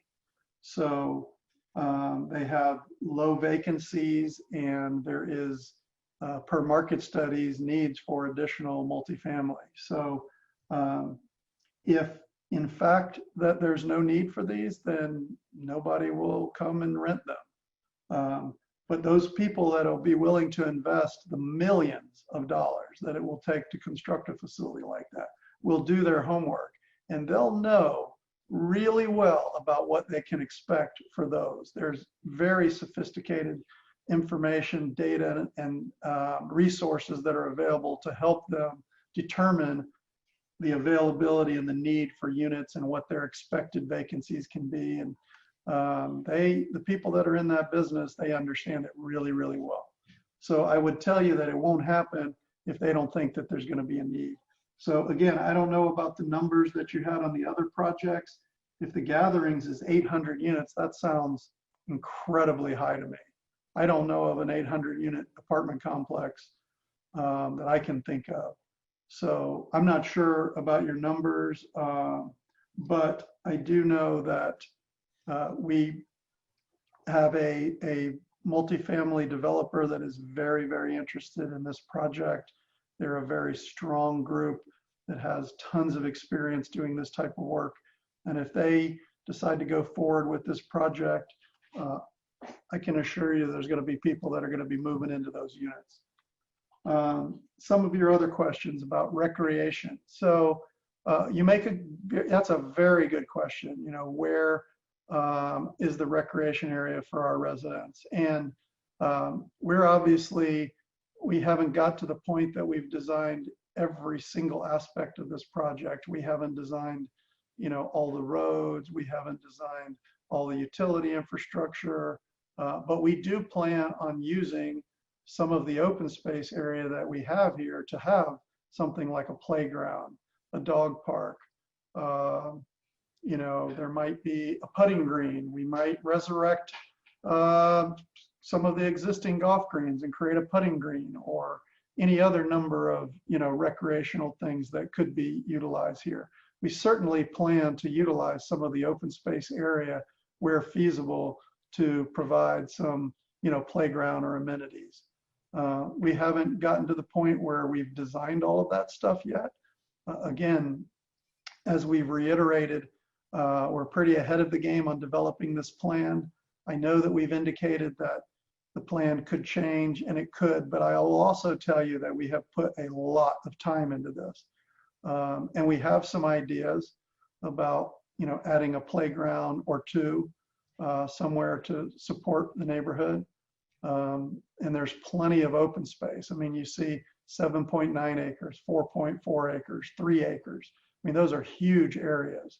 A playground would occupy, less than a quarter acre of any of those areas that we could fit in between nice trees and provide a really nice shady area that frankly could be used by our residents or yours.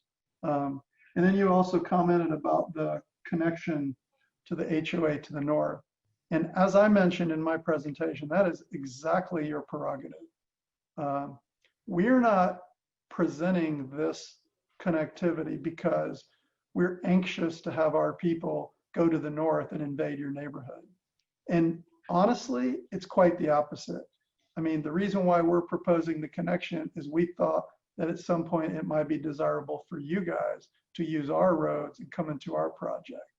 And to give an example, let's say you're a unit up there in the north and you ended up becoming friends with somebody in our development, for example, and you're going to, go to his house. Now, probably if you're like me, you're going to walk. But in the event that you're going to drive or for whatever, I mean, you wouldn't have to go out onto Newberry Road and then go back in. Or let's say that we had a sandwich shop. Instead of going across the street to go to Dave's Deli at the Tioga Town Center or go into the nearest subway, you wouldn't have to go on Newberry Road. And that takes a trip off Newberry Road. So an existing resident in the Villas of West End might take a road off of Newberry Road by going into our development through one of those connections and going to one of our non-residential developments, or visiting a friend at the apartment complex. And, maybe there's a basketball hoop somewhere and one of the kids, wants to go over and meet his friends and play basketball. So, I mean, the connectivity makes sense between developments, but we're not forcing it on you. We're not forcing it on the Greens, and we're not forcing it on the North. It's your decision if you want that connection. We're doing what we think is responsible to enable that in the future when the time comes that you all think it's an appropriate thing and it's going to benefit you, your association. Did I answer all your questions, Paul? I tried to. Yes, you have. Thank you. You're welcome. Jay, Clay would like to add some commentary to the traffic situation. Please do, Clay. Yeah. Can you introduce yourself again, Clay? I did it earlier, but. Sure. Yeah, I'm Clay Swagger with EDA. I've just been listening into all this. I just wanted to make a couple comments too, that the county's comprehensive plan requires that there be transportation and traffic and transit improvements for projects like this, including a sizable payment to what they call MMTM fee, which is really just it's a transportation impact fee to fund transportation project improvements in this area. And the comp plan also requires that a transit facility be included in a project of this type.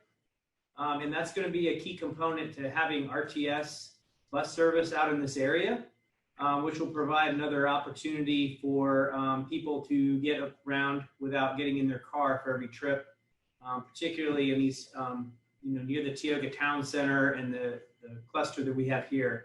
I just wanted to mention those couple points.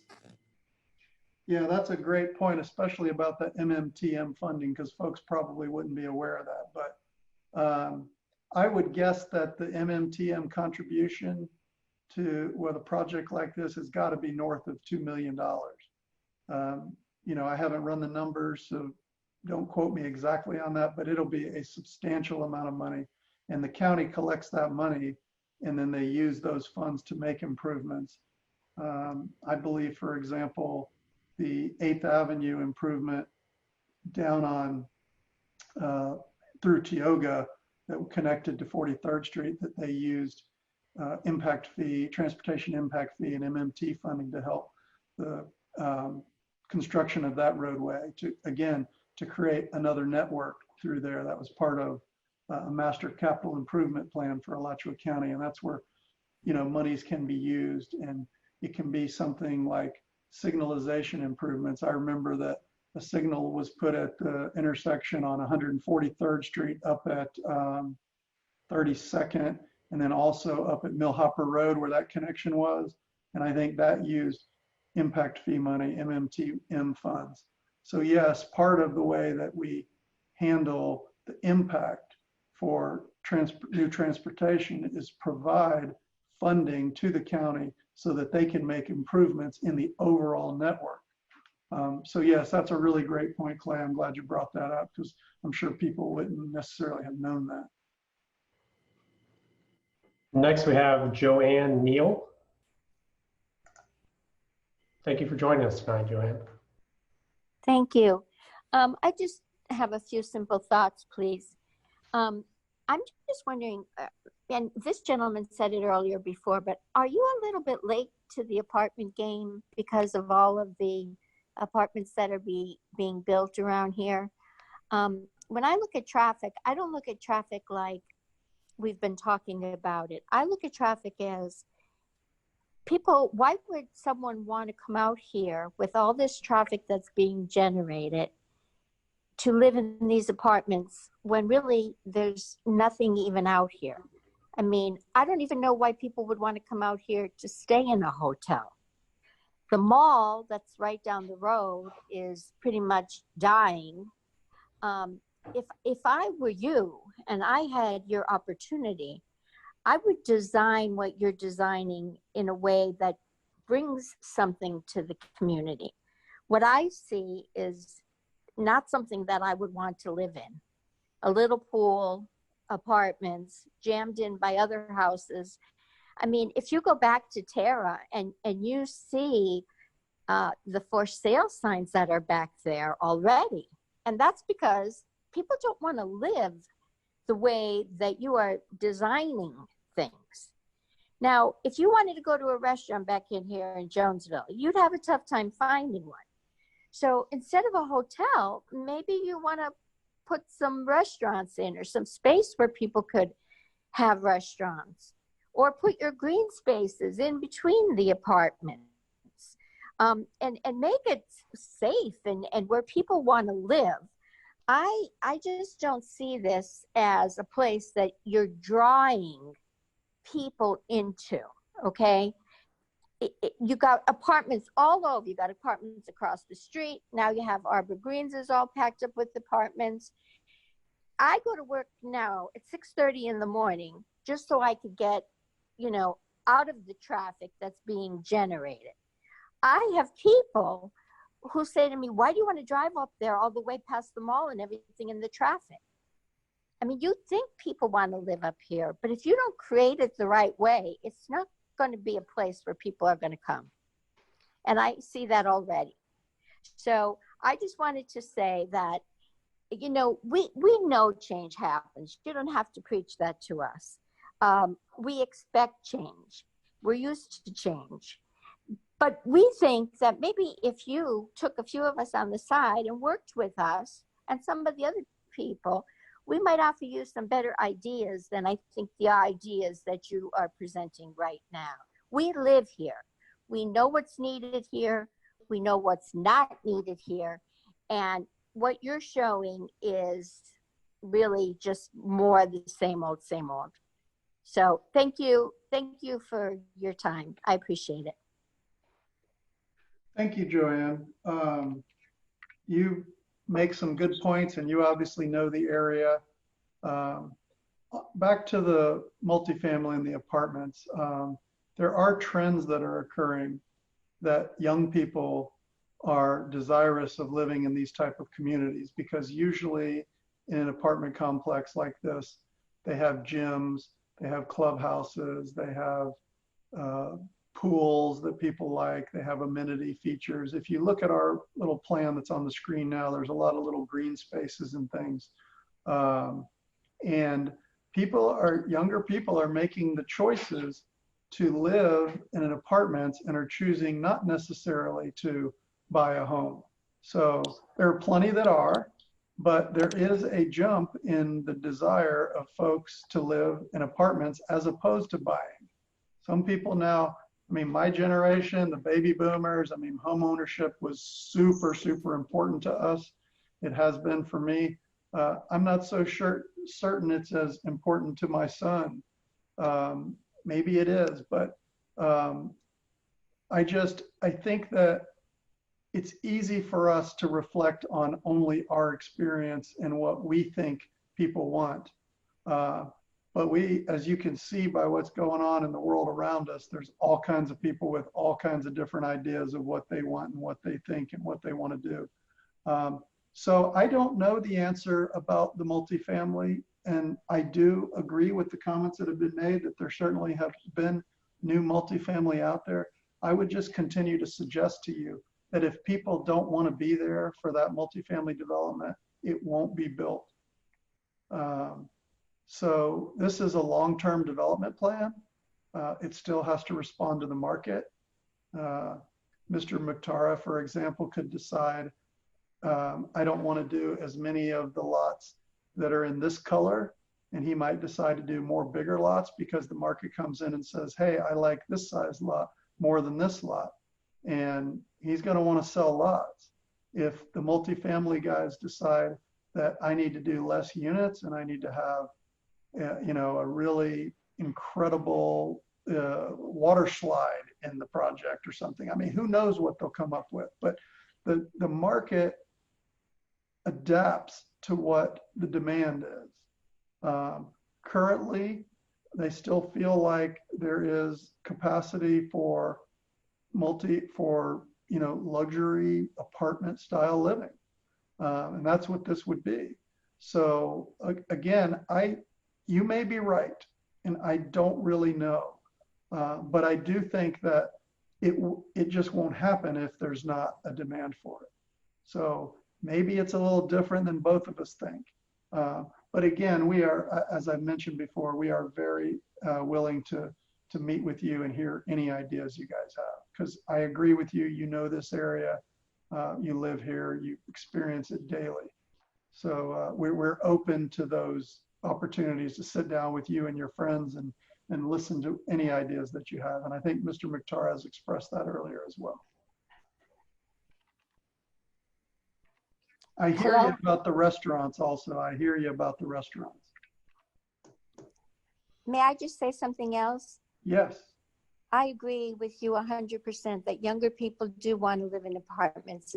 It's difficult to take care of a home and pay for a home anymore. The thing of it is, though, is you said that they want community. And what I see here, you are not creating a community. You are creating a bunch of places to live jammed into a space. And I think that it could be reworked a little bit. And that, Mr. M, I know you're a man of expertise, but take a look in the back in Terra Greens. Look how they're jammed in there, sir. And it's not working. People are not happy there. So I'm just saying, maybe open up your mind to some different thought. Please, that's what we're asking. Just real quick, Terra Greens now, that's the project over west of Arbor Greens that you're talking. I want to make sure we're talking about the same place, because there's only one building that's been built there. I'm not sure if it's been occupied yet. It's the new ones that are going in right behind the villages here, our space, right behind you. What do you call them? What do they call it? All that gray stuff in your drawings. Over here. Yes. That's Unit C. Yeah, they're all very tight in there. And the ones that are already in there, there's 2 or 3 of them for sale already because they are so tight. Yeah, you're talking about right here. Okay, that was not Mr. Mukhtara's project. No, I understand that. Okay, What I'm asking him is not to create something that's similar to that. Okay, these are attached units, and I did see what you were talking about. I did go through there, and I actually noticed the for sale signs that you talked about. Yes.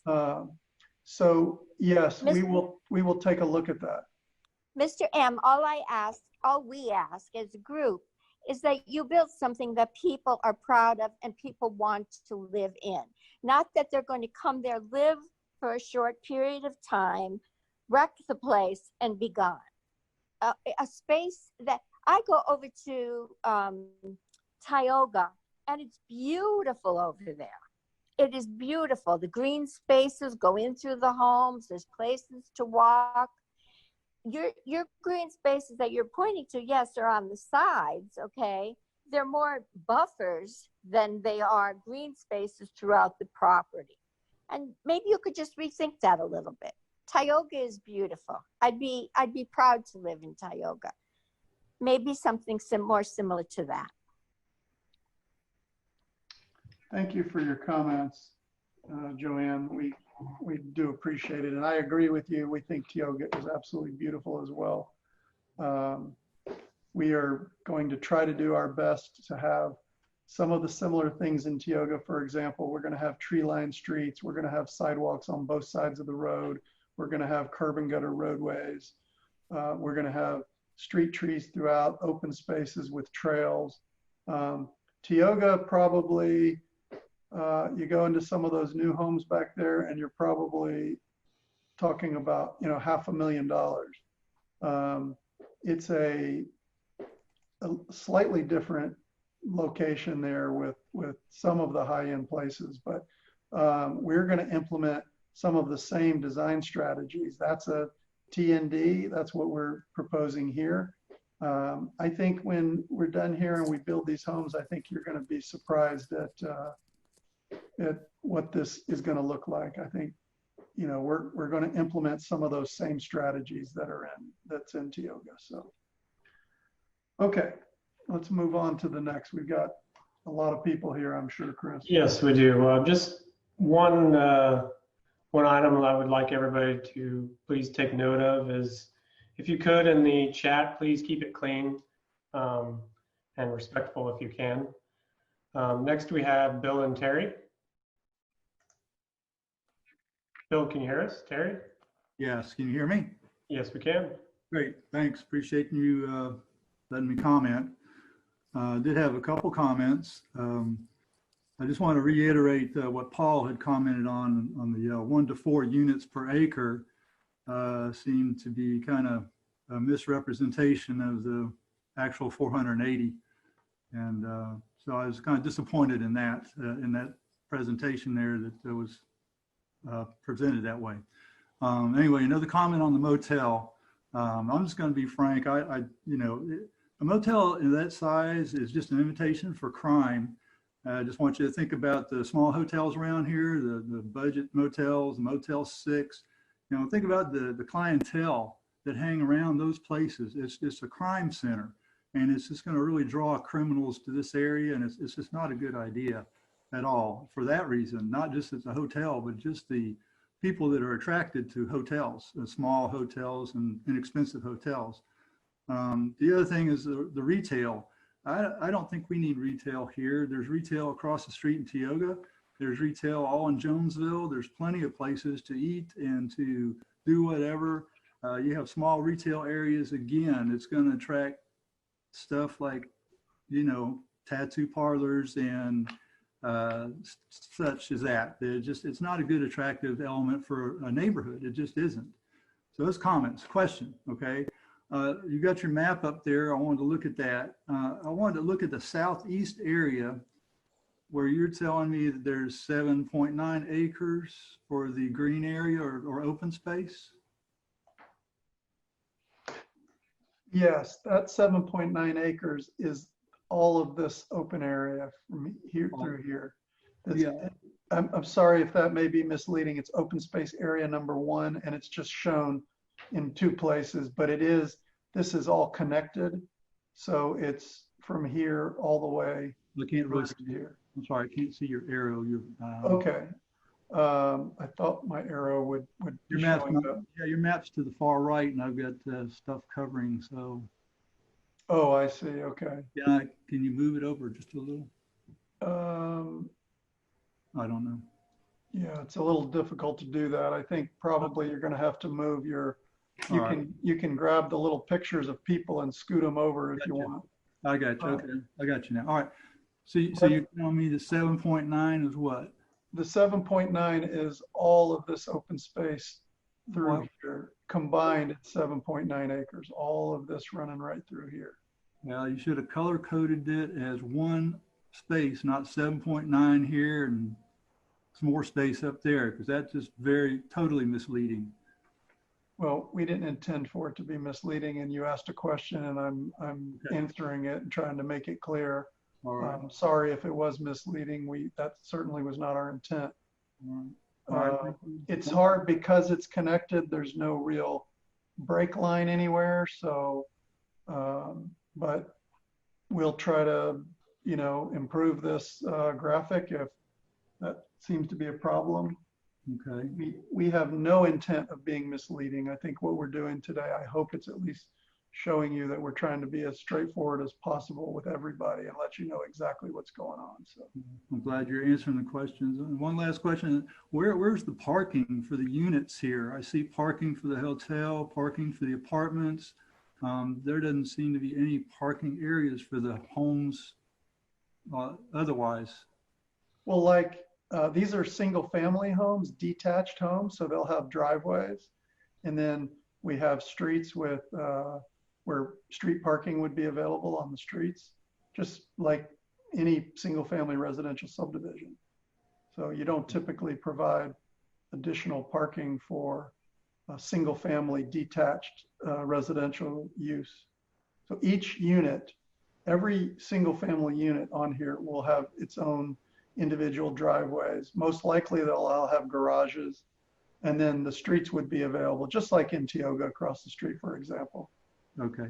All right. Thank you very much. You're welcome. Thank you.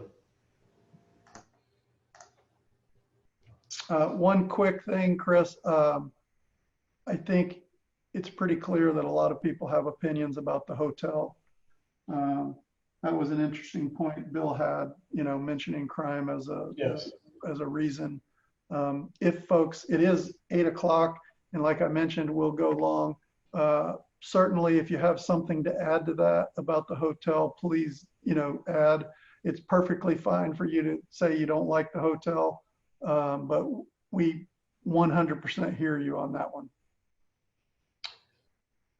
Next, we have Mary Lou. Mary Lou, can you hear us?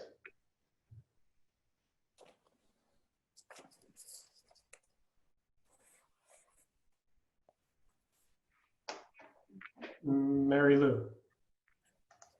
You should see on your screen a pop-up that'll, the host is acknowledging you to unmute.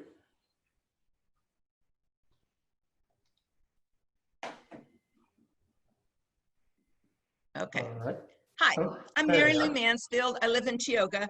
Thank you to Joanne for complimenting Tioga. I used to live at Greens at West End.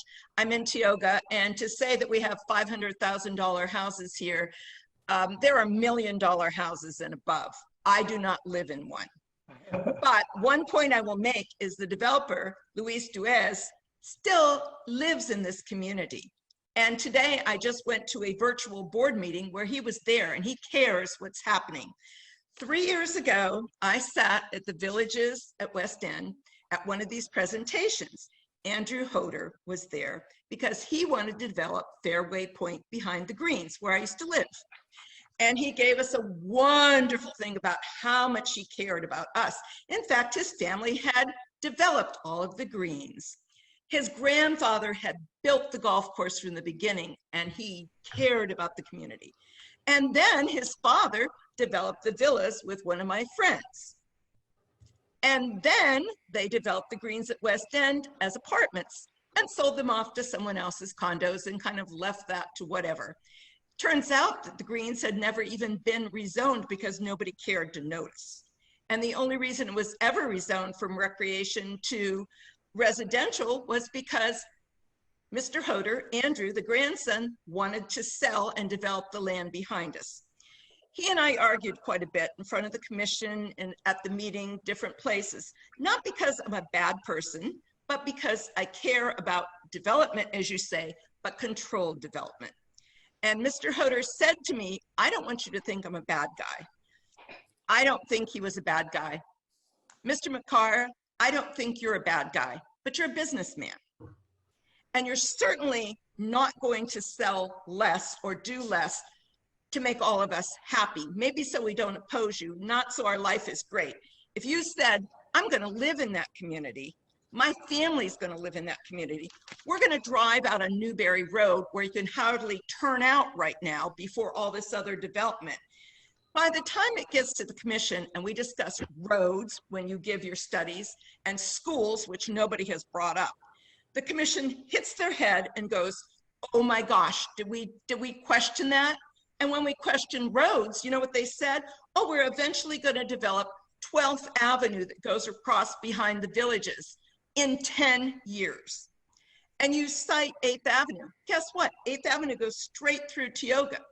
And they made it as a super highway. And we've already had children being pulled off the road because they're crossing to the other side of the neighborhood. We had a dog hit and killed because someone was zooming through, and such an outrage happened that they called the county and at least got the speed reduced to 35 miles an hour.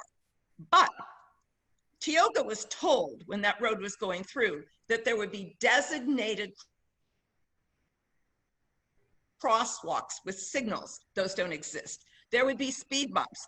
Those don't exist because the county needs that to be a thoroughfare to take some traffic off Newberry and also allow for all the traffic that's going to come from the new development of Terra, whatever that's called, west, I guess, or north or whatever, south, Terra South, and Wembley, and G.W. Robinson's at the end of 8th Avenue.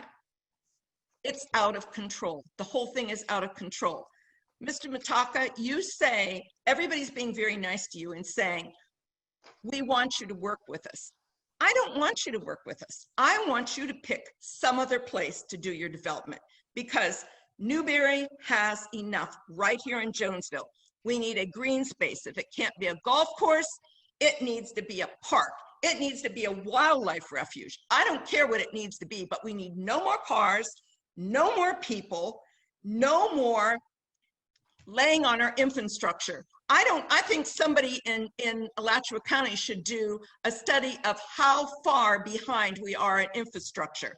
I've lived in other communities, and when they had out of control development, they were 7 years behind in roads and schools and fire departments and had no funding to do it. And what happens is everybody does their studies, everybody gets all their ducks in the row, and by the time it gets to the commission, they go, what can we do? Everybody's already done this, and they've dotted all the I's and they've crossed all the T's, and you're screwed. And so I'm saying to you, I believe that you are probably a decent man. I don't know you, but you certainly are in the business of making us all happy and helping the people who paid money to live on a golf course and helping the people that are going to drive on Newberry Road every day and helping my grandchildren who are going to have to go to an overcrowded school because there's even more stuff going on. I'm saying, please do not do this now. And if you insist on doing it, I and everybody I can get with me will fight you because we do not want this rezoned. And I'm sorry.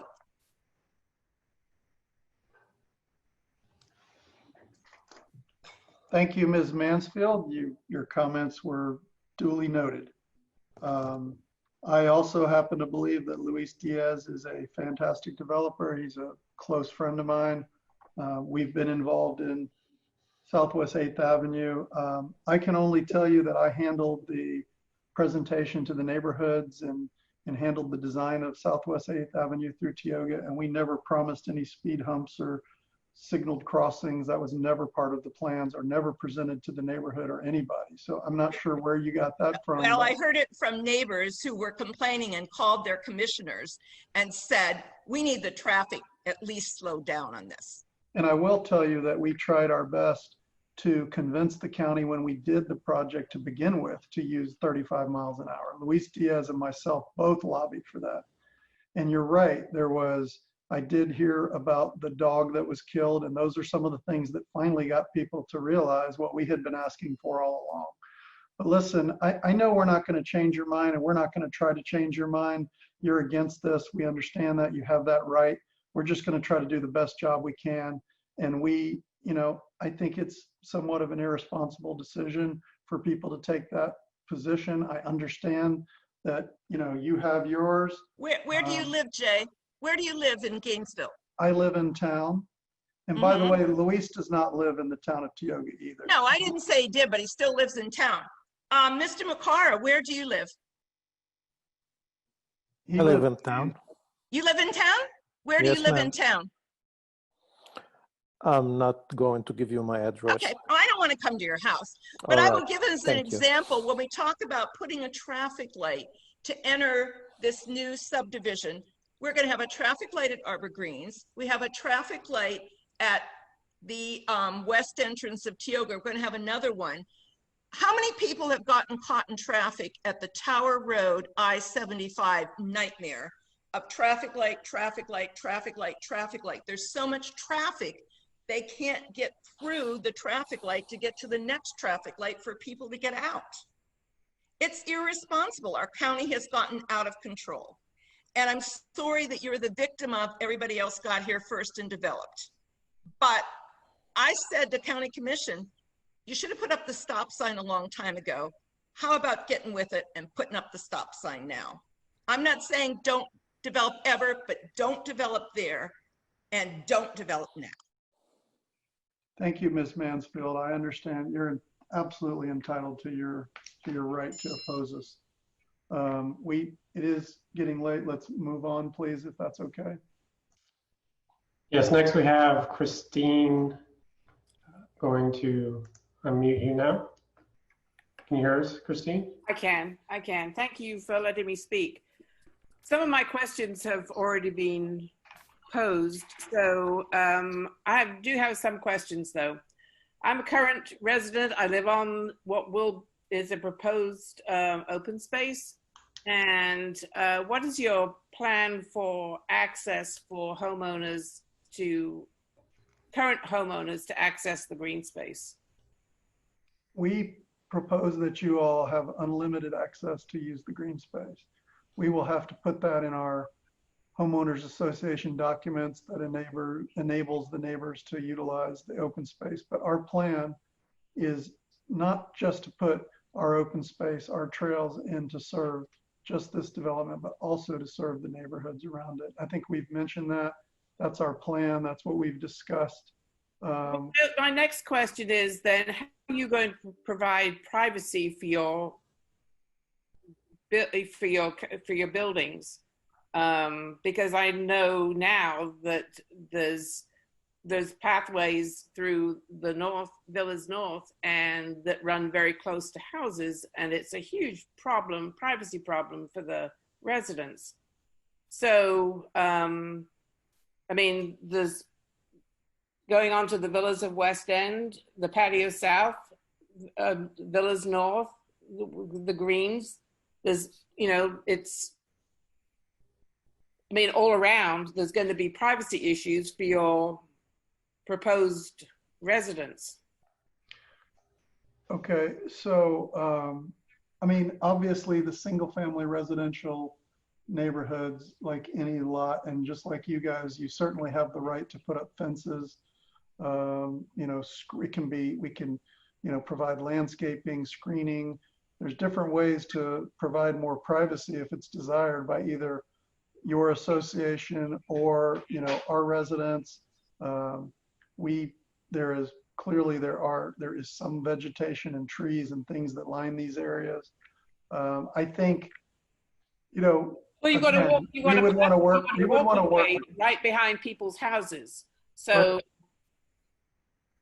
yes, your future residents' houses. So, that's not too good. Okay, that's the first time we've heard that comment tonight. We certainly will take it under advisement. I mean, we see people using these pathways and walking on them, and Oh yeah, we use it and we walk it now. But I'm just saying, if you've got houses that you're proposing to build right by your pathways, you've got people then looking right into someone's bedroom, living room, whatever you're planning on putting back there.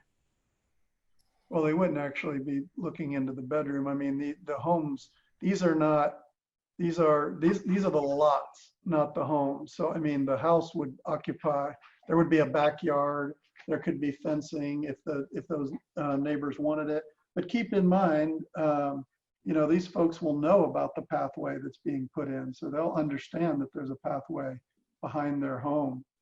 I'm just saying that right now, I know in our neighborhood, it's an issue for some people. Okay. Well, let me see what else I had. Again, no to the motel, just to put that up. Oh, and when you're doing your construction, your access to the building site will be just through the that one entrance. You won't be accessing trucks through Tower of West End. You know, we obviously haven't gotten that far to figure out a construction plan for construction access. Oftentimes what happens is you work with the DOT and you might provide another temporary connection during construction as you're building this roadway and those type of things. This is a pretty short connection through Terra West End. Currently, there aren't any units here. As you probably know, there's only one building that's built there right now. Mr. Mukhtar and his family own Tara West End, so if he wants to allow the construction here and there aren't any units yet, and he, you know, works with that contractor, then that's a possibility. I would say the only thing that would probably be off limits would be 124th Boulevard. That wouldn't make much sense to me. So I think our primary access would be off of Newberry Road, either at the proposed entrance or some other designated temporary construction access that would be somewhere along the frontage. Okay. Okay, that's the last of my questions. Thank you. Thank you, Christine. Thank you. Next, we have P. Carpenter.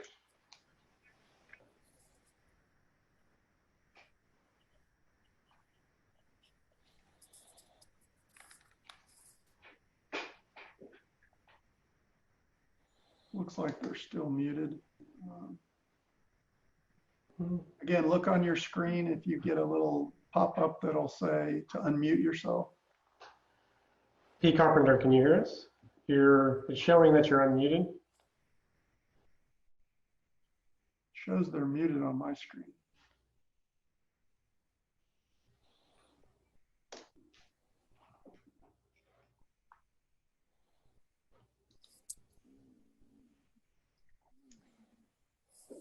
Let's go ahead and try the next one, Chris, and we'll go back to it. Laura?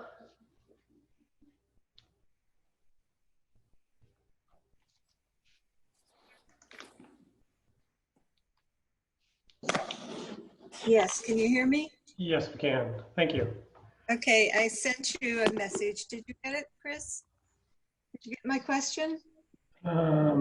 Okay, that's okay. You don't have to go back. Thank you for letting me speak.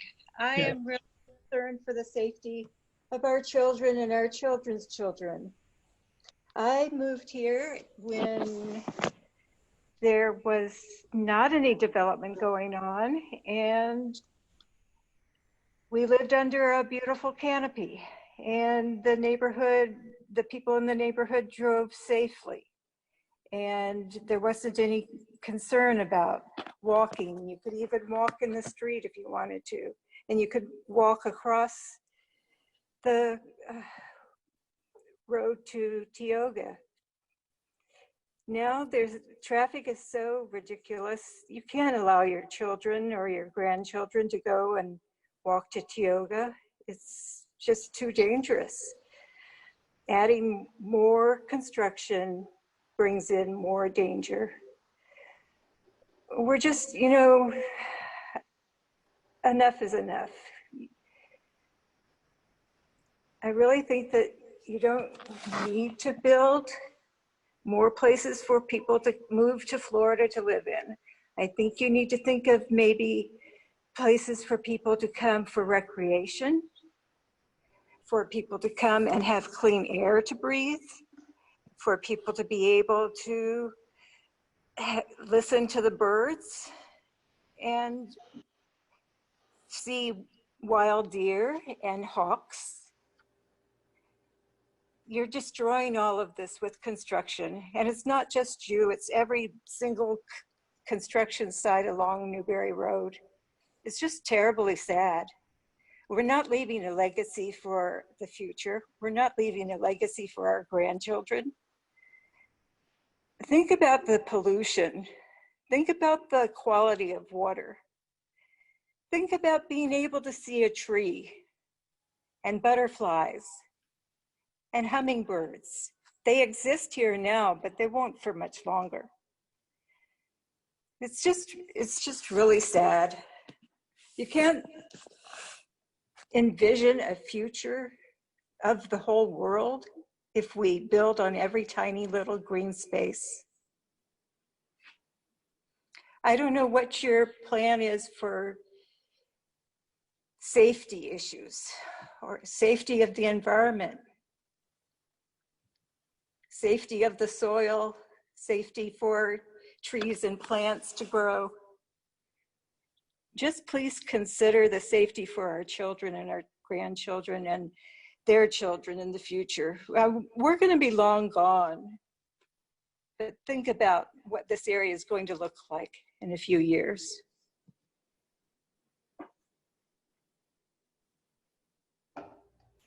Okay, thank you. Thank you, Laura. So Jay, got a message from Pete Carpenter, and his question, he'd like to make note for record that he's against the hotel. And his question is have you considered much larger lots and fewer units, perhaps 3 to 5 acre lots and nicer homes? We're getting flooded with apartments and not many people want an apartment. Build nicer homes with larger lots. And traffic is horrific already and only getting worse. So I think if we can discuss the lot situation with the density again. Okay.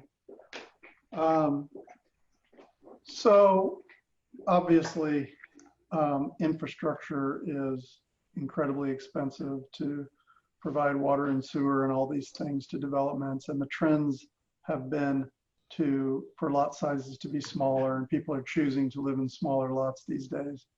I think this kind of dovetails a little bit with what Laura was saying in terms of development patterns. And just one bit of background in regards to this is that our county has been as proactive as any county in Florida, really, in my mind, in terms of protecting natural open space. And we've had multiple initiatives and lots of money that has been used to purchase open space. And what they've done with our comprehensive plan is they've put a line around the greater Gainesville area that is determined as our urban center. And within that urban center is where they're promoting the growth to occur. Unfortunately, we're still a great place to live compared to other places, and people want to come here just like we did, just like I did, just like you did. We chose to live here in Gainesville. And you know, there are within very short areas, beautiful, wild, open spaces that people can go from right here in North Central Florida, leaving Gainesville. And the idea is that we should take advantage of the spaces here so that we discourage the urban sprawl beyond our urban center, so that we're not expanding and expanding and expanding. And utilizing these type of spaces as with infill developments is what our comprehensive plan suggests that we should be doing. It's what we recommend that we should be doing, is not taking up more land between here and Newberry to do this kind of development, and not continuing to take up more and more open space further and further away from where services are available. In this location, we have water, sewer, electric. We have a major roadway in Newberry Road. And the idea in our comprehensive plan is to encourage these kind of developments with infill, as opposed to just extending further and further out and taking out more and more of the open space. So I know we're not changing Laura's mind about that, but I think it's just important for you to understand that that is kind of the basis of what we're trying to do in Alachua County. And that line has not expanded. And Clay probably knows exactly, but that line hasn't expanded in 20 years. So our county is not allowing that line to go any further and to let development go further out. Because whether you put it here, and I think Mr. Mukhtar said this, if you put it 3 miles further west on Newberry Road, they're still going to get on Newberry Road and come into Gainesville to go to work. So that in a nutshell is why we believe that this location is better suited than purchasing land further out and putting another one of these developments. But again, we hear you on the hotel, and as far as the larger lots, it's just we're encouraged to consider higher densities in this location. As soon as you get beyond that urban services line, which is just beyond 143rd Street, the minimum required lot size is 5 acres. And there is lots of areas in Alachua County where you can buy 5-acre lots and 3-acre lots, and they're not served by water and sewer. They're not served by Gainesville Regional Utilities, GRUCOM, connections for internet. They're not served by the facility, by GRU natural gas. They're not served by our, new potable water system. And so the comp plan encourages increased densities within the urban services line, which is where this is.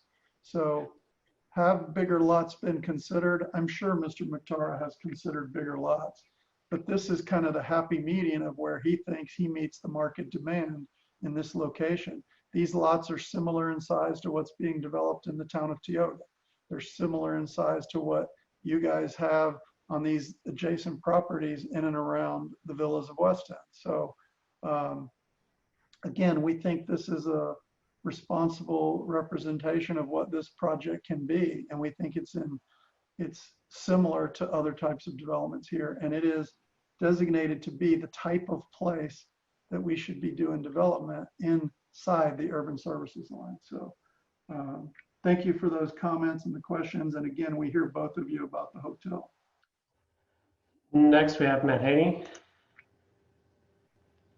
Matheny, can you hear us? Yes. Okay. Yes, can you hear me? Yes, we can. Yes, we can. Very good. I've lived in Gainesville all 74 years of my life.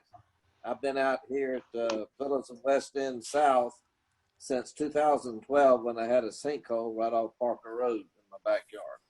So I know the area very well, and I know the golf course very well. I played on it when it was just 9 holes back in 1969. And I think that it's a better place over in Spring Hill off 39th and I-75 if you're looking for another location. This sounds like a good project, but there's been basic checking out our information done on the Spring Hill location before the Celebration Point got started, and they had to quit because Butler got a jump on the job over in Celebration Point. But as far as the feasibility of this being a viable golf course, it has been very viable in the past with the lighting all working and the sprinklers all working. And since I moved over here from my home off Parker Road, the sprinklers were not used regularly on the greens or the fairways. And the mowing went down to a very minimal for several years. When I first got back over here, I joined the club again. And, everything went down. And then I understand there was a problem with the golf carts is why the individual that turned Meadowbrook around was not able to buy the course, or at least rent to buy to begin with. So I know that this is a viable golf course if it's kept up to the standards that it should be. And the guy that you need to talk to about the viability of the golf course would be Scott Dombeck, who's been a pro for several years and under several different management out here. And the one at Meadowbrook turned that course totally around. And that's been done partly at Turkey Creek with, I understand there's 9 holes now there, when the owners in the area got interested in it and, you know, put their money in. And I think the same thing can be done here. And, you know, maybe the project that Mr. Matera wants to do would be better off over in Spring Hill than in this area. And one of the questions that I had that's been touched on before, we were told in one of our HOA meetings that it would take at least 3 years to do the environmental study. And evidently Faraday Environmental is very competent and very quick on their study, because I was told it'd take 3 years for that, and probably would not go through because of the fertilizer that's been used for so many years on the golf course. That's my question. I don't think it was really answered, just said that Faraday Environmental handled that question. Thank you for your comments, Mr. Matheny, is that correct? Yes, sir, Matheny. That's really cool that you played when it was a 9-hole course in 1969. I think I played my first round on that course in 1982. As far as some of your comments, I think a couple of people have talked about the golf course and how it probably wasn't being handled properly, you know, sprinklers and maintenance and those kind of things. And, you know, we don't dispute that. We don't have 100% firsthand knowledge of that, but I have talked to folks that do, and I've heard, you know, similar information. But the fact is that the golf course is closed, and as far as I know, no one has stepped forward to try to purchase the property and make the golf course viable. It takes a lot of capital, and it's a struggling enterprise. I know that people have expressed the fact that it could work. It just, nobody's come to the table to do that yet. And so right now we're here because the property was offered for sale to do a development. We're trying to do the best development we can. Thank you. I also agree with you that Scott Dombeck was a great golf pro here. I took lessons from him many years ago. And as far as Spring Hill I-75, we don't have any connection to that right now, and that hasn't been on Mr. Mukhtar's radar that I'm aware of. So we're here obviously to talk about this. And then as far as the environmental study, we did an environmental resource assessment as required for the comp plan amendment. Ultimately, the Alachua County Environmental Department will review the project, and we will address any environmental concerns that come up. So we'll go through a permitting process with them and also with the Water Management District. We'll provide protection to any resources that require protection. But I don't know, I've never been involved in any project that had an environmental study that took 3 years. So I'm not sure where you got that information from, but I don't believe that to be accurate for whoever was telling you that. It was another builder in the area that came to one of our HOA meetings, but also I personally did 17 golf tournaments at this course. And since then, I haven't heard of anybody trying to organize golf tournaments on this course. And, you know, I agree with the gentleman that spoke earlier about high schools using this area for their golf teams. And that's, you know, been a very good resource for our youngsters. Right.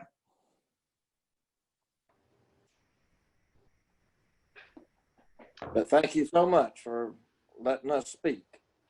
Oh, absolutely. And Thank you, Matheny. yes.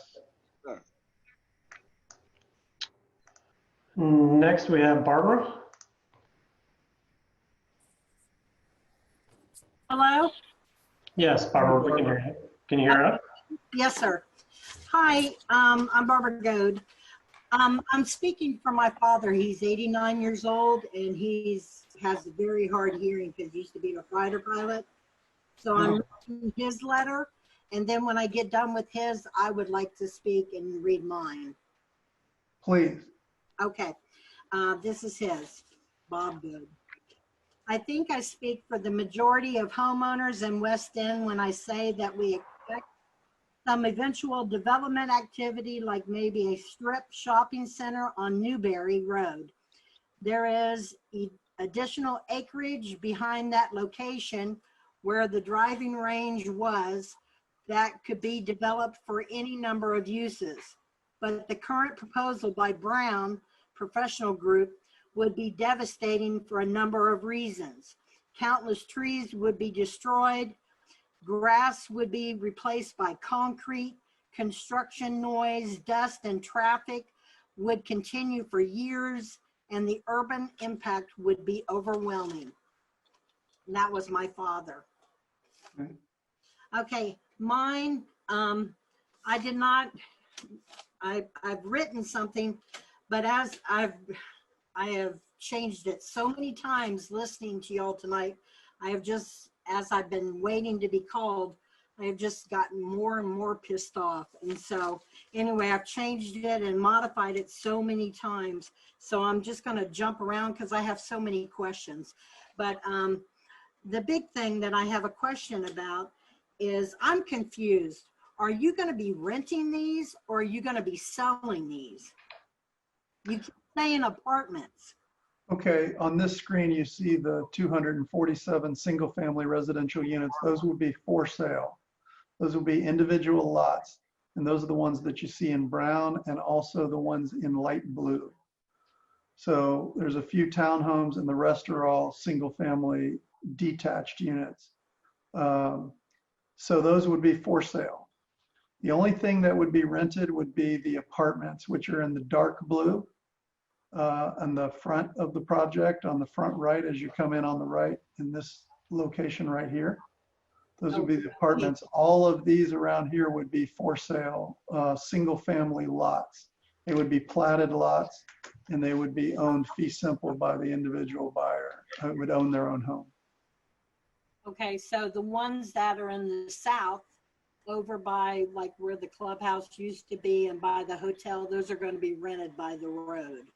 Just right here. This is planned as a multifamily complex that would be a for rent community, correct? Lovely. Okay, so that's just ridiculous. Okay, so another thing. You're saying 15.4 acres of county designated open space is proposed. You're only going to do 7.5 acres, even though you can, it's at 15.4. And so, we prefer that it all stay a natural preserve or what have you, or a golf course or what, it may be. We don't want anything there. If anything, we would like to have a strip mall there, or what do we call it, Top Golf, or a movie theater or something like that. Because you're going to have so much concrete in there and all these houses and such. I don't see a swimming pool. Where's the swimming pool? Where are these people going? What swimming pool are these people going to be using? Are they going to be using the swimming pool that you're allowing these people to use that are in Terra West End? We're not proposing a specific swimming pool for the single family lots. I mean, they can, just like in most residential subdivisions, they can build their own pool on their own home. There will be a swimming pool for the multifamily complex, as far as we understand. That's pretty common that they would. Where are they going to be using it? Where swimming pool? Because you're letting them use the home's swimming pool. So if that's the case, they're going to be traipsing through our property at the Villas of West End. They're going to be cutting through our property like they already, you know, have permission to do, I gather, once they sell some units, because you've only sold 2 units so far because you're really tearing them up, selling them. I don't know why you're building more because you've only sold 2. And so you're not going gangbusters or anything. Why are you building all these units? You don't even have the market for it, you know?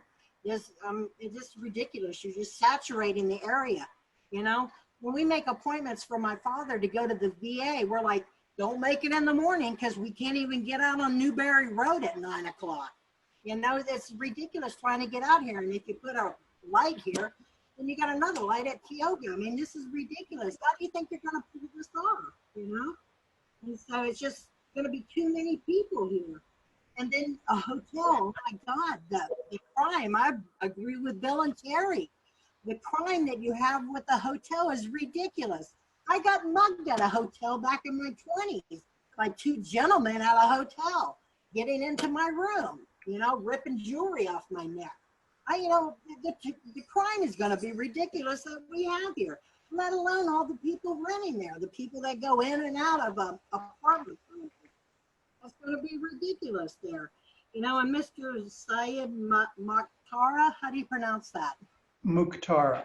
Mukhtara, I'm sorry, I pronounced It's okay. It's okay. Saeed anyway, Mukhtara. Mukhtara. Okay, you might want to mute me because they don't call me Blunt Barber for a reason. Anyway, you say that you don't want to be a nuisance, but that's exactly what you are. You are a nuisance. You know how better to describe what you're doing. You know, you're just a pain in the ass because you said earlier tonight that you did not, but somebody else said that you might even want to give the development a luxury style, apartment style living, and maybe even a water slide. I mean, wow, what a sweetheart of a guy you are. I mean, that's such bullshit. I mean, we will still be impacted by hundreds of renters, noise, eyesores, you know. Our oaks will be gone. Hilda the hawk over here, and all of our nature is going to be dead. All these benefits that you keep referring to, you know, to mind you, you know, are only for you, not us. Don't kid yourself. You know, we know this is crap. Stop trying to sell us these rose-colored glasses because we at West End aren't buying. We may not be as big as you are, Mr. Mukhtara, but we have heart and we have grit.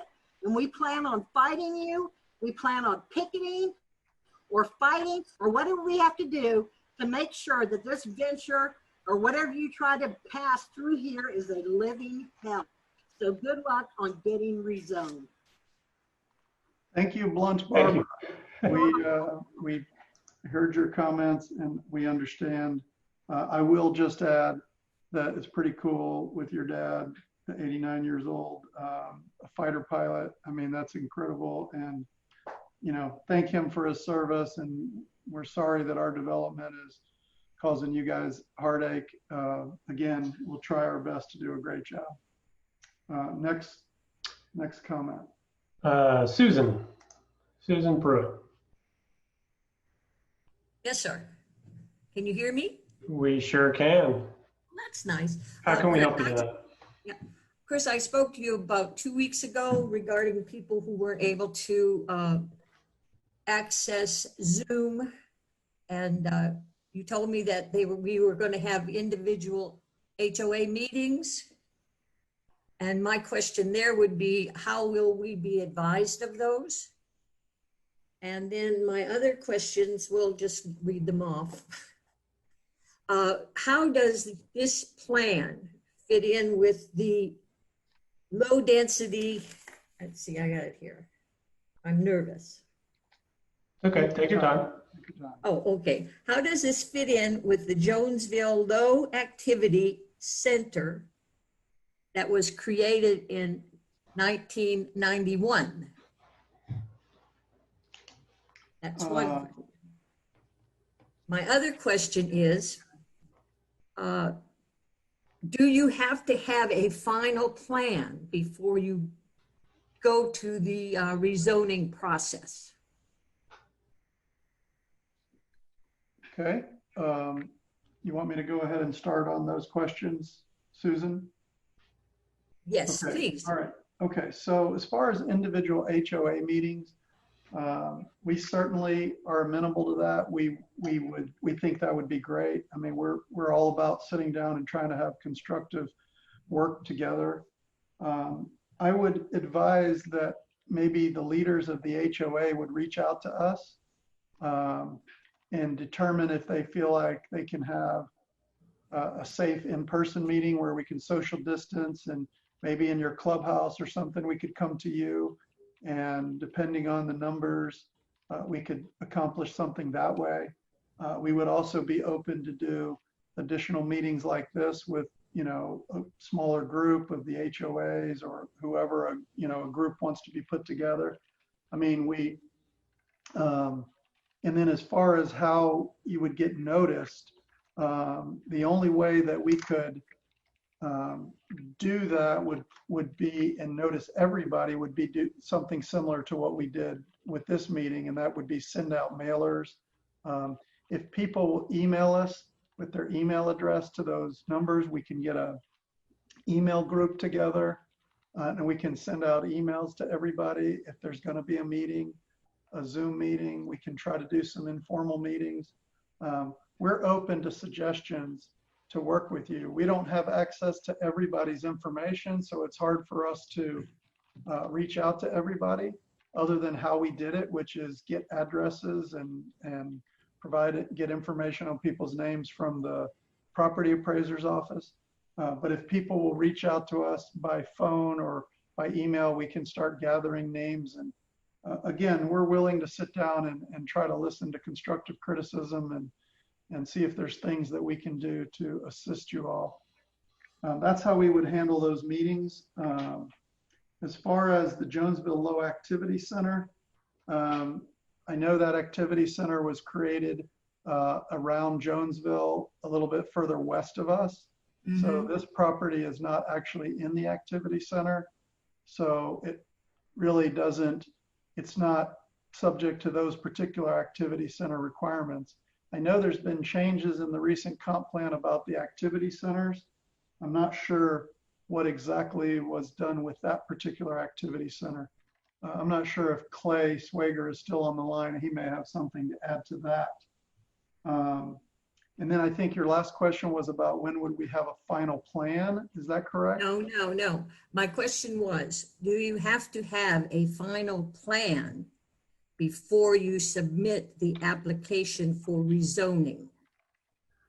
The answer to that is no. The application itself does not require a plan.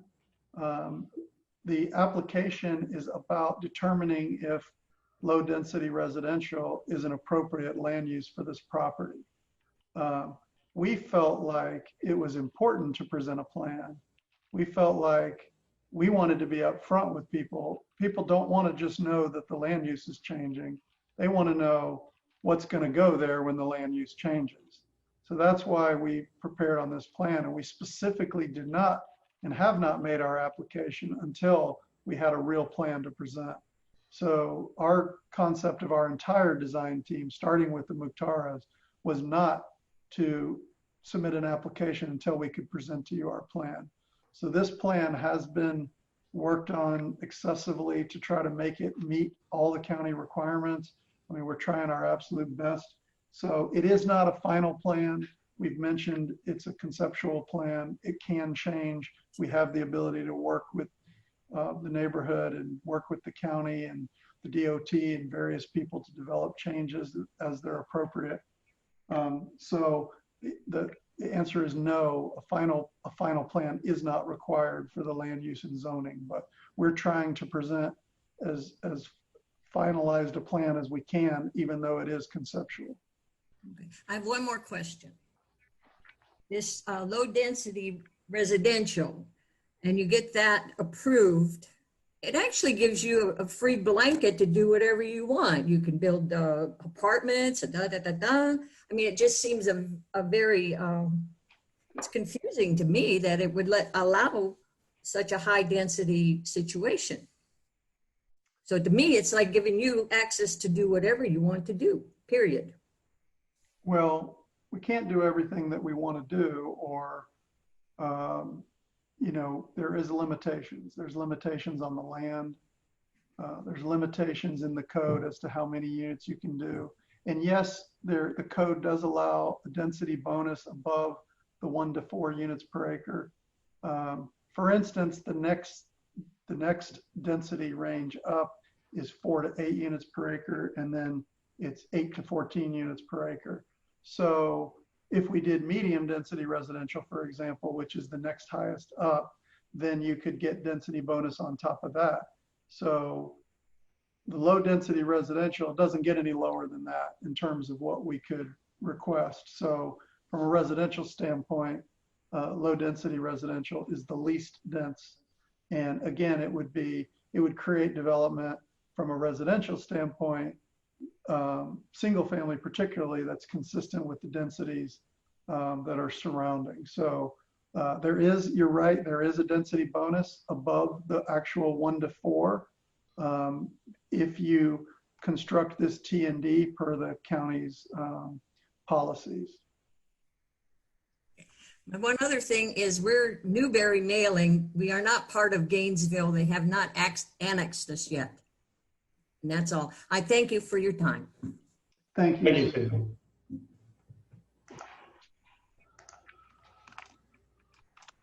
R. Dennis Comfort, here up next with your questions.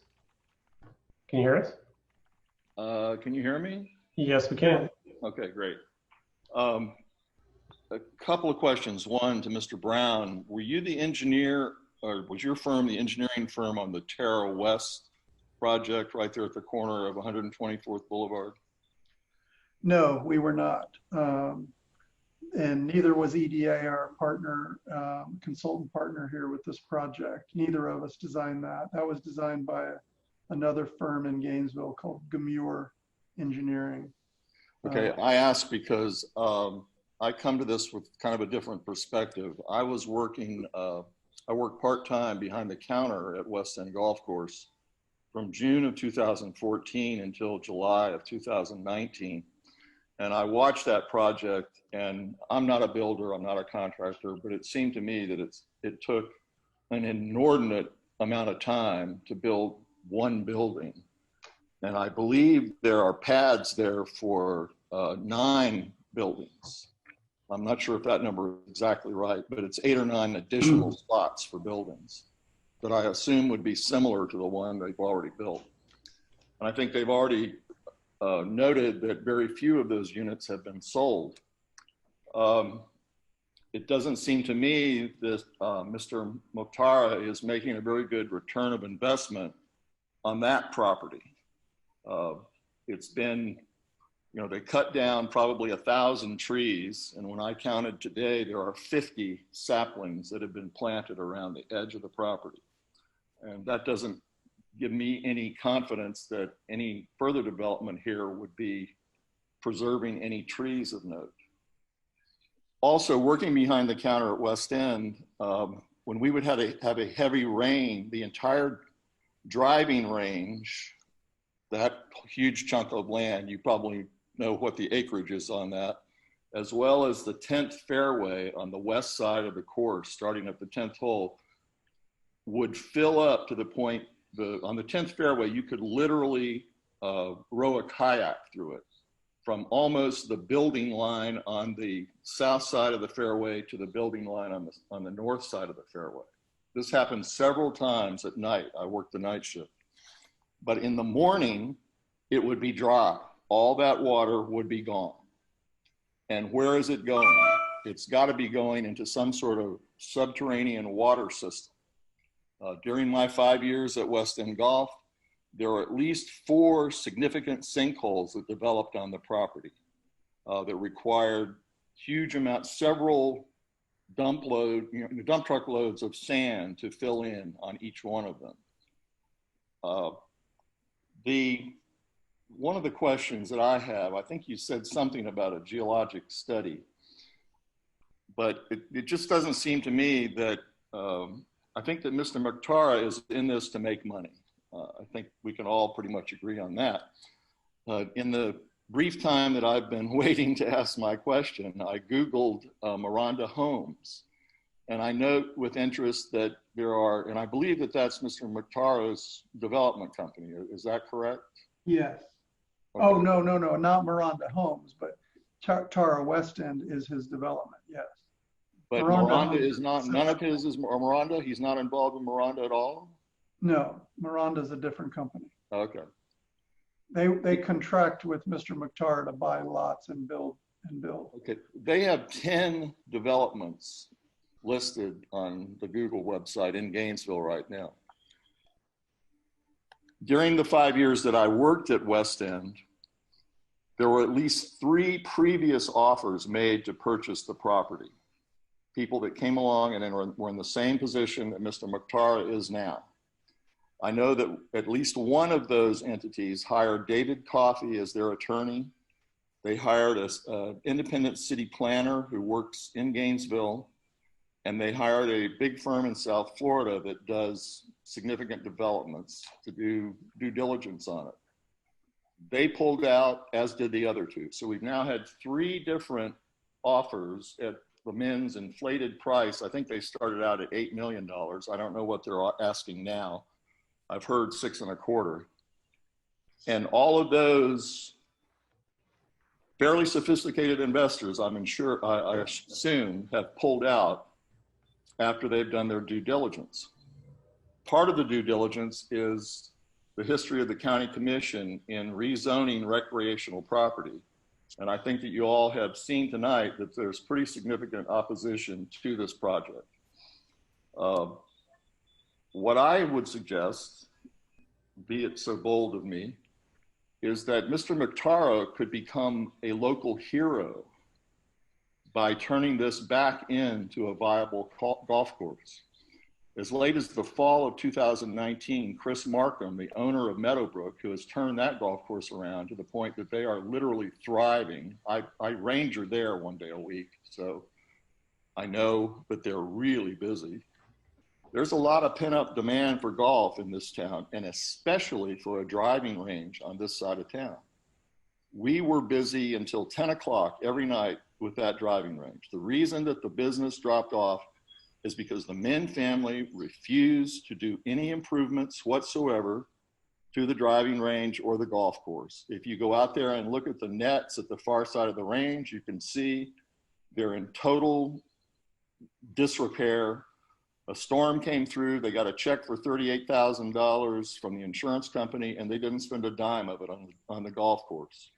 Chris Markham in the fall of last year was actively engaged with the Min family, trying to either purchase or lease that property to run it as a driving range and a golf course. He hired people to do water studies on it. He had set up an ordering process to purchase solar LED lights for the golf course. And this man, he's not in the business of charity either. He wants to make a living. And now he's proposing to do a driving range over at Meadowbrook, which will probably fail because the neighbors there will shut that down. But what I'm saying to Mr. Mukhtar is there are literally thousands of golfers in this community. People behind that counter, I served people who were bringing their grandchildren in to learn how to play golf when they themselves had started out as a child playing golf on that course. It would be a great golf course for young golfers. There was a very significant Gator Junior golf program going on there. It's a great golf course for seniors because it's walkable. And there's a golf course southwest of Ocala called Baseline that is very similar. It's a par 64 course. It's well maintained. They have 60 golf carts and they do business gangbusters. So my suggestion is, considering the opposition that you face here, and your representatives keep telling us how you want to make the neighbors happy, I suggest that you run it as a golf course. You could make money. You're not going to get rich, but I got a feeling you already are. Thank you very much for your time. Thank you, Dennis. We appreciate your comments. I'm also proud of what Chris Markham has done at Meadowbrook. It's been great to see that course come around. I think, I'm not sure, but my recollection is that that hole number 10 was in the floodplain. So I'm sure you're right that it's very common that golf holes are in floodplains. Golf floodplains are throughout golf courses almost everywhere. So that was a good description of what happens with drainage. Anyway, we will take your comments into consideration, and thank you for providing your background and understanding of your experience out there at the golf course. I think you echo what some other folks have said about how, the maintenance and investment wasn't there previously. Thank you.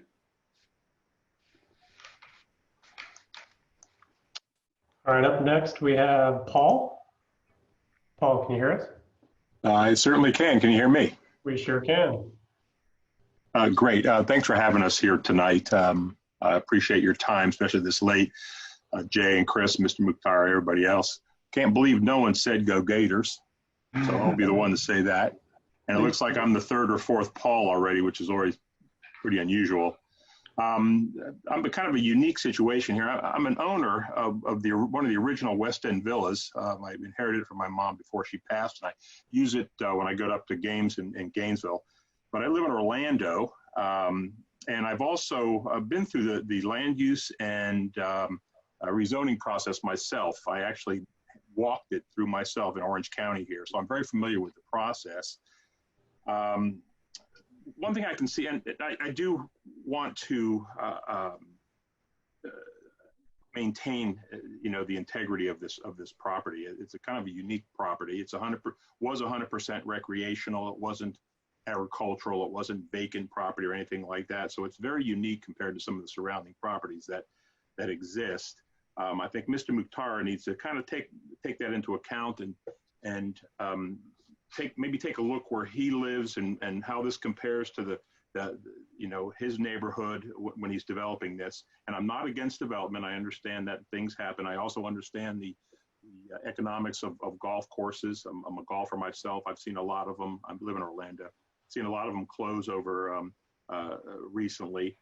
But I think this piece of property, you're going to have to increase the price point and decrease the residential density and increase the green space. I think this is to make this fly. And when I did develop my property, what I did is I bought the property. I went ahead and bought it, and I gave me incentive to get it rezoned properly with neighbors, blessings and things like that. So I don't want to use a term like put your money where your mouth is, but I think that that may be something you want to consider. You also get some rights when you do own the property, so that's something you consider as well. As far as the design itself, I think the grid look is quite parochial. I think you could do better with maybe some curved streets, things like that, some medians, that type of thing. And I also, someone made the comment about intra-developmental green space, clubhouse, pool, things like that. I don't see anything of that size, but it's hard to tell what size lots these are. Do you have the lot sizes for these different colored lots available? Sure. So the darker brown ones are 60 feet wide by generally around 120 feet deep. Okay. The lots in the lighter caramel colored are 50 feet wide, similar depths, 110 to 120, something like that. Okay. And then the lesser colored brownish beige are 110 by 40 feet. So they expand in size on the coloring. The townhome lots are exactly the type of lots that are done here at Terra West End. They're 20 by 100, and therefore attached units. Okay. And I will say just one thing, as far as there was a couple of comments about this, and Said could probably correct me if I'm wrong about this. I want to say that the first building here was a 6-unit building, and I think someone said there was only a couple of units sold, but my understanding is that 5 of those units have now sold. So and they should be moving on to a second building. And I also think that a hotel is not best use for that. Hotels 24-hour a day thing. I think something that's more 9 to 5 professional office or light retail would be better suited, for that spot. As far as the open space is concerned, there's no chance of that open space becoming clubhouse or pool or anything like that. That's going to remain green space. There isn't a plan right now for that.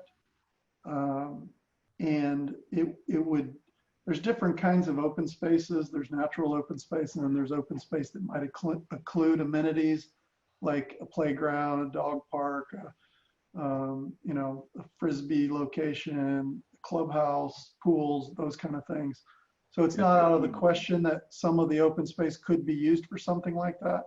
We don't currently have a plan for a clubhouse and a pool in the open space, but something like that could be potentially proposed.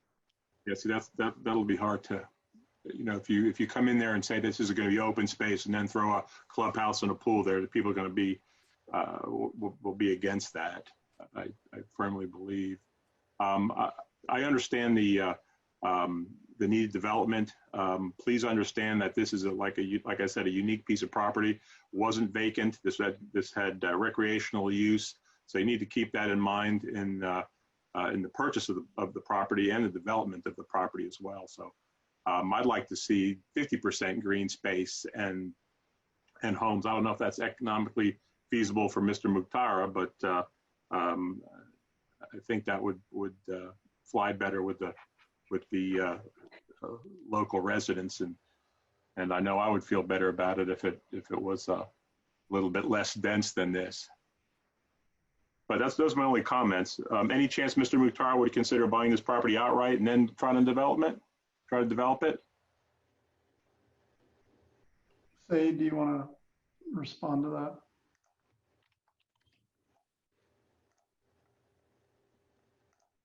I think that would show people good faith in your effort to develop that property properly. Paul, can you say your question again, please? Yes, I went through a development process myself, and I bought my property outright. I went ahead and bought it and went through the rezoning process, kind of hopeful that it would go through, and it did go through. Would there be any chance that you would consider buying this and then trying to develop it, as opposed to developing it with a contingency to have it rezoned? No. Okay, that's fair enough. I think that's everything I wanted to touch on. I thank you for your time. Thanks for staying up late, and everybody who's contributed to the conversation. Thank you. Thank you, very Paul. much for your comments, Paul. I know it is getting late. It's 9:15. We have at least 4 more people with their hands raised. We'll try to get through it. We still have 58 participants hanging on, which is impressive. So we'll keep going as long as people have comments or questions. So thank you all for bearing with us as well. Next is Carol's iPad. Carol Levine. Carol, can you hear us?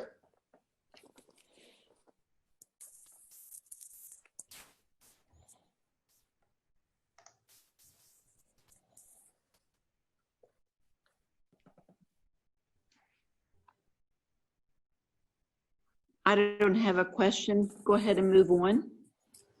Okay.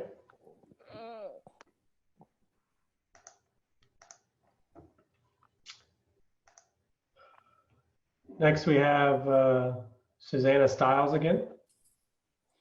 I had been cut off when you all were rephrasing and characterizing my comments as being not future thinking.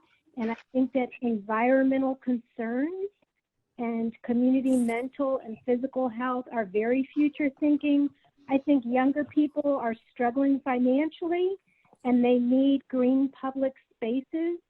And so I know in the world of development and money, you might think, oh, you know, they're coming and you all are just trying to stop reality. But I think that you are not listening to what the community is telling you right now. And it really lacks respect to close people off from and rephrase their comments and twist the last words that way. It's very serious what's going on for the younger people. It's very serious what's going on in the environment. And I think this is just a really bad idea. So moving the development somewhere else, trying to make up your lost money somewhere else. I'm very familiar with living internationally. And when they do urban development, they actually double up in the cities. They don't spread out into the green zones. So you're really talking down to it in a very disrespectful way. And it sounds like petitions and showing up at the city commissioners and making sure this isn't rezoned, and given the history of this property, of it being recreational space, adding traffic to Newberry Road to get to Jonesville Park does not help. So going across the street to Dave's Deli and coming to a park and a picnic space to eat does ease the traffic.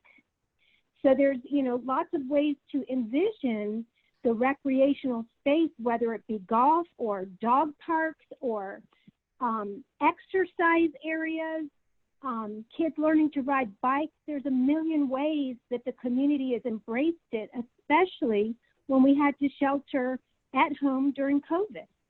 So any study right now with COVID, with lighter traffic, with schools being shut down, there's no true study going on. And we've watched the financial crash happen, several waves of it, 2000, 2008, happening again. Now they're talking about the Great Recession. So this isn't about when is the right time and development can't be stopped. This is about a green space in a community that is being overly populated and overly developed. The infrastructure isn't there, the planning isn't there. What happened at 8th Street was picked up by the media. The study that was done was for a traffic circle at 8th and Parker Road behind Tioga, but they didn't want to wait for it, so they switched it to a light, and they said when enough people die, then they'll get the traffic circle. So you're kind of doing the same thing. You're saying we're just going to let enough density, enough wildlife die, enough people's health, and screw the community. So, you know, future thinking is not what you guys are doing. You guys are stuck in a very old development mindset. You haven't incorporated the environment and you have not incorporated the community. Thank you. Thank you, Susanna. We've tried our best not to be disrespectful and to listen to everybody. And if you felt we were shutting you off previously, we certainly weren't trying to. We understand your comments about environmental health. We know it's important. We really do respect everybody's opinions here today. That's why we're here. That's why we're staying. We're listening. We really are listening. I'm sure Mr. Mukhtar is listening. And again, we thank you for your comments. Next, we have Diane Horby. Diane, can you hear us? Yeah, Chris, it's Paul Hornby again on Diane's iPad. Thanks again for another opportunity here. Just a couple comments and one question.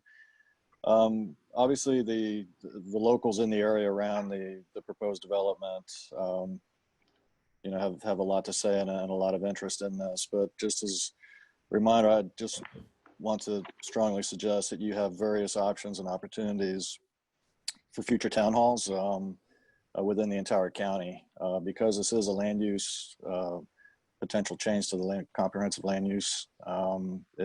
Anybody in the county can voice their concerns about this. If it was just a zoning change, it would just be the local HOAs that would have a voice. So I'm certain, you know, given the feedback in 3+ hours, you're going to need to have more of these types of meetings. So thank you for that. I just wanted to underscore too, this, there's a reason that this property has been recreational space on the comprehensive land use plan for several years, and it's on their future plan for many years to come. This was the county's vision. If you look in this general area, there's only 2 green dots on that future land use plan, if you take the time to look at it.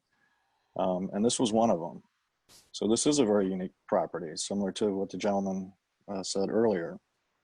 So when I hear you all talk about, well, this is really an appropriate sort of fill-in strategy, I totally disagree with that.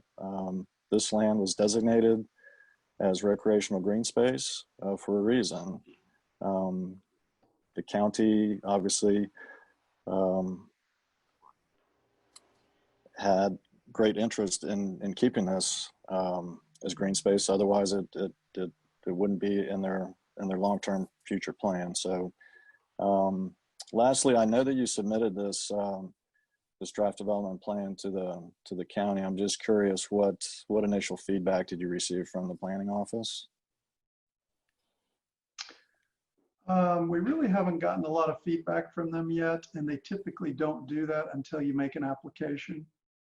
So we have invited them to some discussions with the DOT as we've been discussing traffic. We've had several comments with them. They have provided some real general verbal comments, nothing significant, and they would counter everything by suggesting that they really can't give their comments until we make an application and they have all of the information in front of them. So they're careful to make sure they do it the right way and comment when they have a completed application and they have all the information that they need to do a proper review.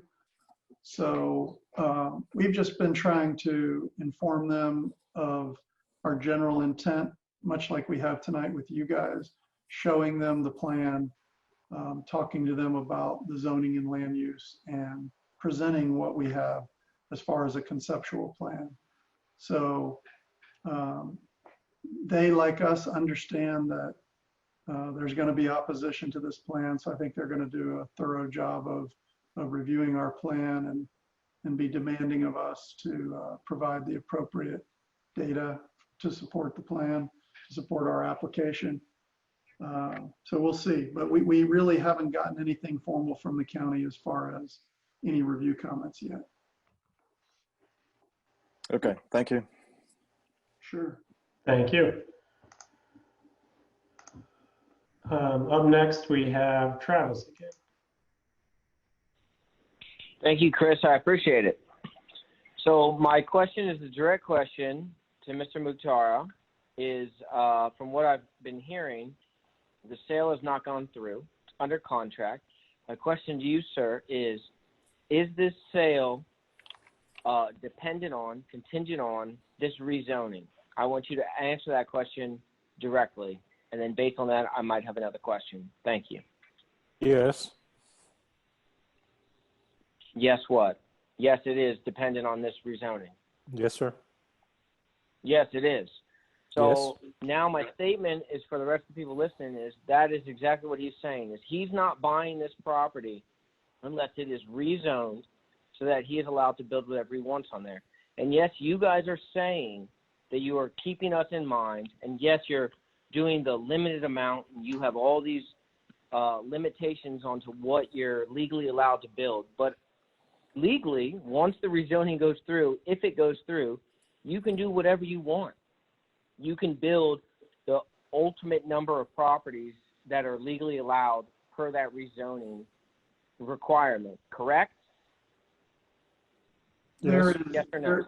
there is land development regulations that limit what we can do and what we can't do. Yes, so, my question is according to those land regulations and the rezoning that you are requesting, if we say yes, you're giving us this plan, and you keep saying, because everybody is opposing the hotel, and you're saying none of this is guaranteed, none of this is official yet, which is exactly the worry that I think myself and most people have, is exactly, once we agree, if we agree to rezone this, you are legally allowed to build the maximum amount to whatever extent you wish.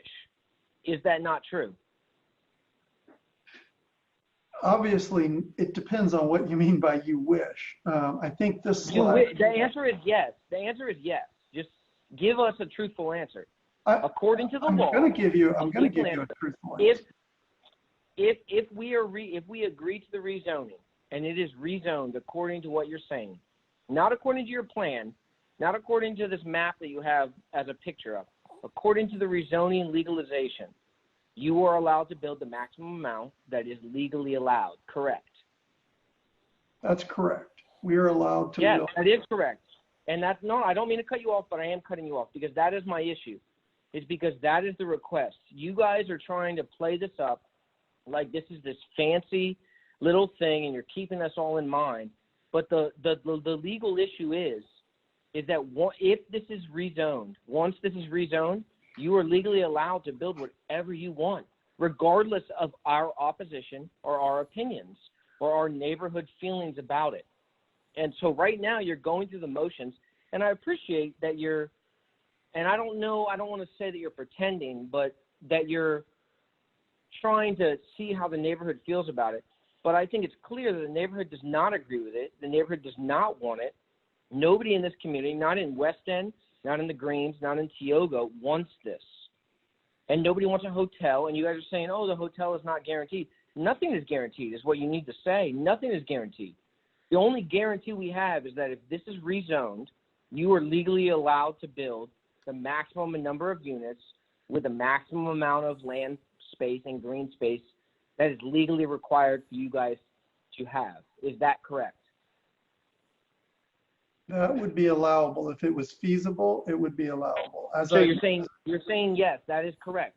And I'm not trying to trump you on this. I'm just trying to say that is legally, we need to speak realistically about it. I understand that you guys are saying that you're trying to build within the community and build with the community. But what you're not telling people is the straight up truth is once this gets rezoned, if it gets rezoned, you are legally allowed to build whatever the fuck you want to build. And that is the truth. According to the law, you are allowed to build up to and until what the legal requirements for your zoning are. Is that correct? That's correct, Travis. And you've cut me off about 4 times now, and I'd like to at least. I know, but I have to because this is the thing is you guys keep talking all this jargon about us, around us, about how you're trying to work with the community. But this 60 feet, right where your little mouse is sitting, right there, that's my house. This is 60 feet. This is where I live, right here. That's my house, right there. And you're talking about 60 feet from this bullshit. And I don't like it.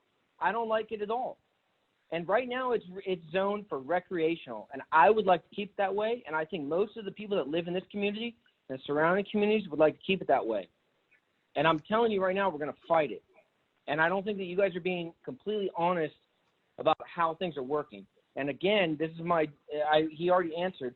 The sale has not gone through. I want everyone to hear this. The sale has not gone through.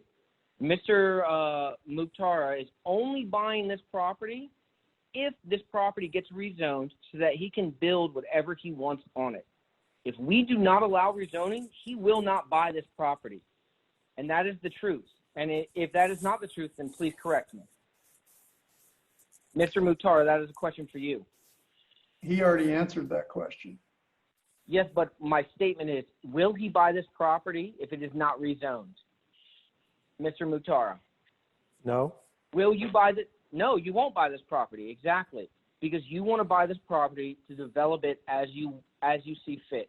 And that is the truth. And that's what you need to say. You need to tell people, I'm buying this property. I want to build a bunch of stuff on here. And I'm kind of asking you guys, but really you don't care what we think. You want to build what you want to build to make your money. You don't live here. Yes, we all go to hotels. You said that. Yes, you put your family in a hotel. Me too. But is the hotel in your backyard? Is the hotel, 2,000 feet from your backyard? No, it's not. That's my backyard. I don't want a hotel there. And neither would you. Neither would you. And that is the truth. And you're not telling the truth. Be honest is what we're asking. Be honest. and you're not being honest. And people are upset. And this neighborhood, and it's not one neighborhood, there's multiple neighborhoods. We are going to fight you on this. So my recommendation to you is if you are a smart businessman and you're saying that you want to take opinions and you want to take a little bit of inference, is I would mirror exactly what's across the street, town of Tioga. I would make a little retail strip. I would make this golf cart friendly, and I would do a small bit of apartments. That's my opinion. And you would keep a huge amount of green space, and that would increase property value so much. You want to know why? Because people want to move into a beautiful area where there's a beautiful park and there's beautiful green space to walk around in. People do not want to move into an area where there's a bunch of high-rise apartments where there's a fucking hotel. Nobody wants a hotel in their backyard. And you're not talking about just because it's on Newberry Road. This is my backyard. I live right here where that little mouse point is standing. That's where I live. And you're talking about building a hotel right here. Nobody wants that. And you wouldn't want that either. So be honest. And you wouldn't buy this, and I know you're not going to buy this unless it's rezoned. And so, again, I speak to everybody else that's listening to this conversation. If we oppose rezoning, Mr. Mukhtar is not going to buy this property because he wants to buy this property so that he can build homes and sell them off to real estate developers. That's the plan. Is it not? My question to you, sir, is that not the plan? I've answered it twice already. Yeah, and so it's yes. The answer is yes. You don't plan on owning this property and living here. You plan on buying this property and selling it off to real estate developers, correct? He is the real estate developer. He would sell it to builders that would build the lots who would then sell to homeowners that want to live here. Exactly. So nobody wants this, in my opinion is, and I'm speaking for the neighborhood and multiple neighborhoods, nobody wants this, and we are going to show up and we're going to fight this because nobody wants this. You guys are saying that you have traffic data, or not even. You're saying that you can't provide traffic data because there's no way to provide traffic data because there's so much development going on that there's no way to determine what the actual effect is. And that's the truth. That's the only truthful thing you've actually said. And we believe that. And that's what we're saying is you can't tell us what's going to happen. Oh, we're going to put traffic light here, traffic light here. You're talking about traffic lights like 1,000 feet from each other, a block away from each other. What does a bunch of traffic lights do to help traffic? It just breaks it down. It doesn't help anything. What you guys are saying is that you don't know the actual effects of this development is going to be. That's the only truthful thing you've said, is that you don't know the actual effects of this development. That's the only truthful thing you said. And I believe you on that, and that's why we're opposing it. It's because you don't know how it's going to affect the people that live here, and you all don't live here. We live here, and we don't like it, and we don't want it. And that is all I have to say. Thank you, Travis. Thank you, Travis. We understand your position. You've made it clear. The only thing I'll respond to that is I'm not gonna say anything about your comments and say that anything you've said is untruthful. And I can just tell you for a fact that I haven't said anything untruthful here tonight. So, and I don't think Mr. Mukhtar has, or Chris has, or Clay has. You don't agree with what we're doing, and we understand that. But don't indicate that we're not being truthful. We've answered every question as best we can. There's nothing that we've said that's untruthful. Yes, we could conceivably do 650 units and 247,500 square foot of commercial. But you know what? It wouldn't fit on this property. That's what the numbers say could possibly be worked if you did all the numbers. But that's not what we're here presenting to you. Mr. Mukhtar is not interested in doing the maximum amount of commercial. He's interested in doing the minimum. And that's why we're presenting it. There's nothing untruthful about what we're presenting here today. And furthermore, I will tell you that the open space that we're providing here for this development is more and significantly more than is being provided in the town of Tioga right now. The unused open space that we're proposing right here is more than in the town of Tioga. So it's not, you're looking at 15 acres of open space. That's a lot. It's not 75 acres of a golf course. And I understand that you guys would like it to stay 75 acres, but it's not a minimal amount of open space. That's a lot of land. So there's nothing untruthful about what we've presented tonight. We've presented, matter of fact, I think we've been as truthful as we possibly can be. Mr. Mukhtar is an honest man. I consider myself honest. So that's an unfair representation. I do take offense to that. And we'll move on. Who do we have? So those are the last that have their hands raised. What we would like to do is run through the 4 phone numbers that are listed. Okay. Number 352-339-2558. If you have any comments or questions, you're unmuted. Please let us know. So everybody else has had their hand raised. We've recognized these folks didn't have the opportunity to raise their hands, so we wanted to give them an opportunity as well. Yes, all right.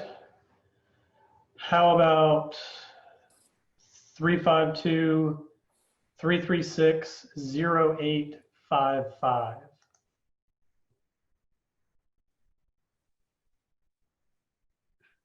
Hi, this is Kathy. Has anybody considered the schools regarding the multiple homes for the younger people?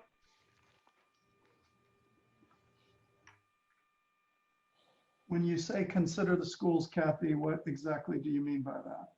Do we have enough schools if we're going to have a group of, young families moving in? Can the schools handle more students with Parker Road and the gatherings and all these places that the younger people are moving in with children? You're talking about like public school capacity? Right. Okay, so that is a process, that is part of the review of our application. It will be reviewed in terms of capacity. Is there capacity available at the elementary, middle school, and high school level? So yes, that will be a part of the review for our application. All right, thank you very much. You're welcome. Oh, thank you. The last number is 352-331-4590.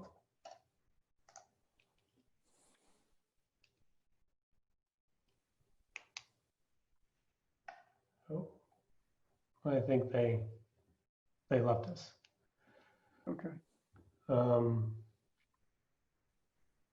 I think at 9:40, I do see one other hand being raised. The only thing that I would say, and I'm certainly fine with Travis talking again.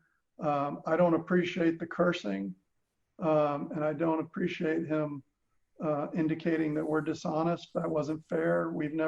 We've respected every person's opinion tonight.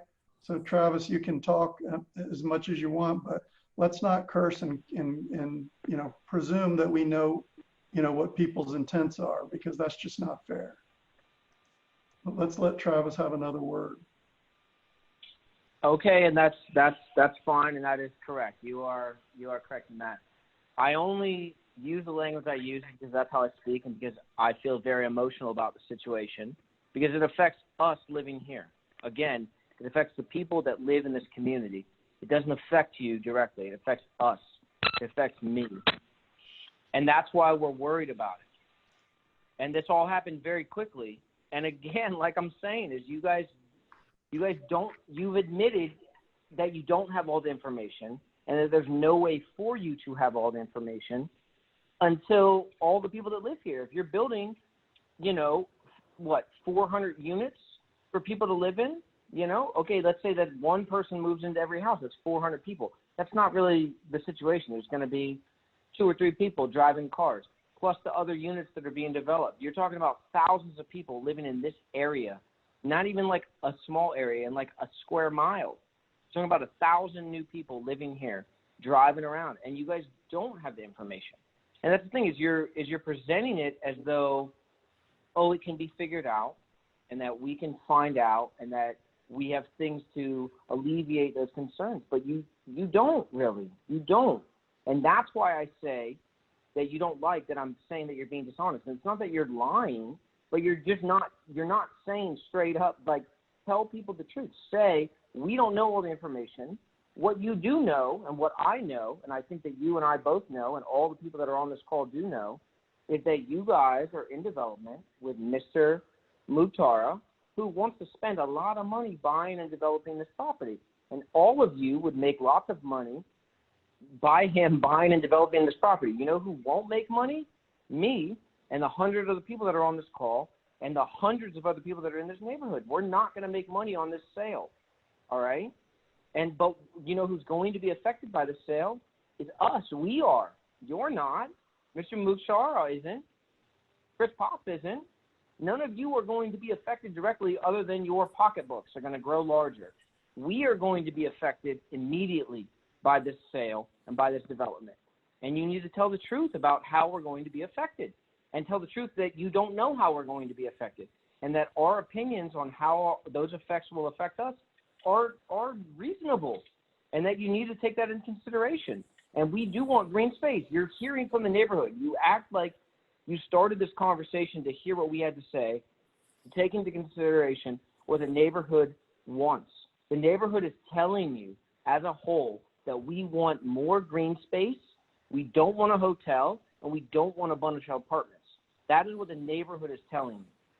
So with that, I would like you to make a educated fucking choice and a reasonable decision based on a human aspect. Like, this is what the people that live here are telling you that they don't want. So please make a decision based on that. Thank you. Thank you, Travis. Deb, I think we've got one more hand raised, Chris.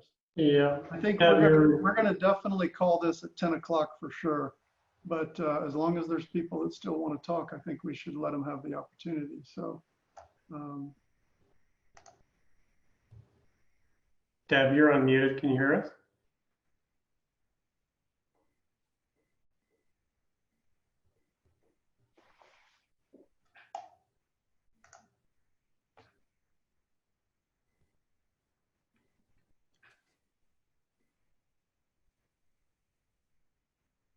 Let's try it again. Deb, can you hear us?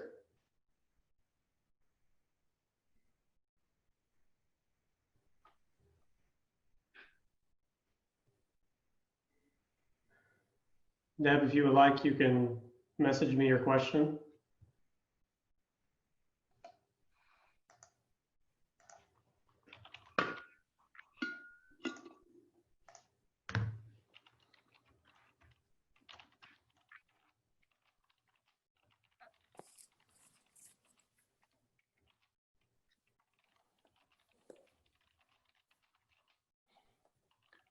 while she's doing that, I'll just make one last comment.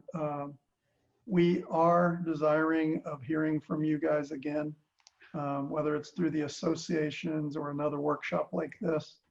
Our team will get together. We've all taken notes. We're going to get together with the owner. We're going to talk about your comments. I think Travis actually did a nice job there at the end describing what he thinks some of the bigger issues are. We hear you loud and clear. We're listening.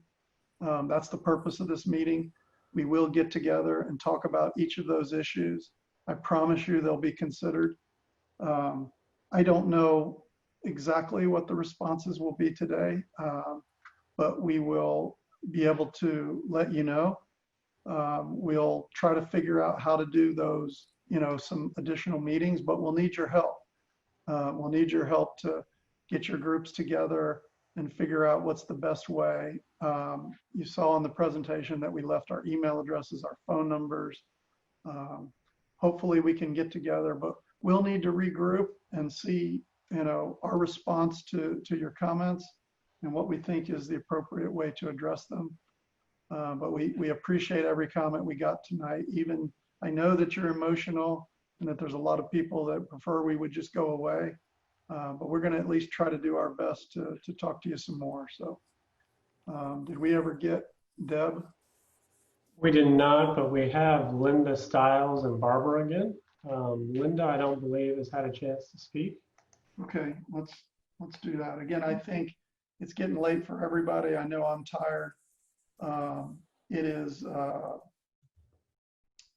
Linda has not spoken. I think Barbara has, but I mean, I'm good to go till 10 o'clock. I think probably everybody might be ready to go home. Our participants are down to 49 now. So let's try to go for another 10 minutes or so. Just real quick before we go to Linda, Jay, would you change the slide back to our communication slide with our contact information? Sure. All right, Ms. Stiles, you have the floor. Yes, I just wanted to say that people who come through here, whether they're coming from the east of here or west of here, say this place has really gone downhill. They say the traffic is terrible, the development is terrible. People are shocked. They used to think this area was nice. And if people have even been away from here for a month, they come back and they say, oh my God, this place has really gone downhill. So I hear you saying, oh, it's gonna be nice, it's gonna be luxurious, it's gonna be well planned. But I have to tell you, no one is seeing that when they come through here, and more of the same mess.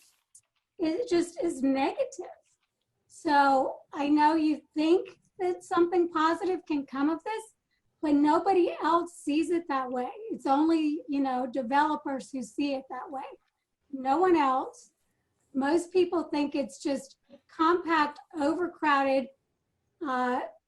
The car accidents just floor people because there's road debris, there's cars pulled over.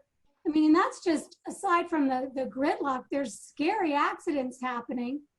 Road deaths, things like that. Nobody feels like they can, make a safe turn. So people are really avoiding coming through here. And the intersections that you mentioned, like 143rd, that's just a nightmare.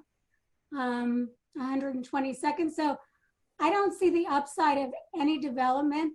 Of course, green space is wonderful. Everybody agrees green space is wonderful. But I don't see any upside whatsoever from piling on more development in an area that's in such rapid decline from the incredible amount of overdevelopment already occurring.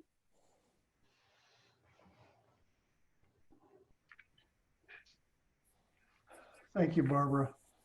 That was Linda. Thank you, Linda. Oh, I'm sorry. I thought it was Barbara. I'm sorry. Thank you, Linda. Okay. And Barbara, can you hear us? Hello? Yes, Barbara? Yes, can you hear me? We sure can. Okay. One other thing, or a couple things. You were talking about a transit stop.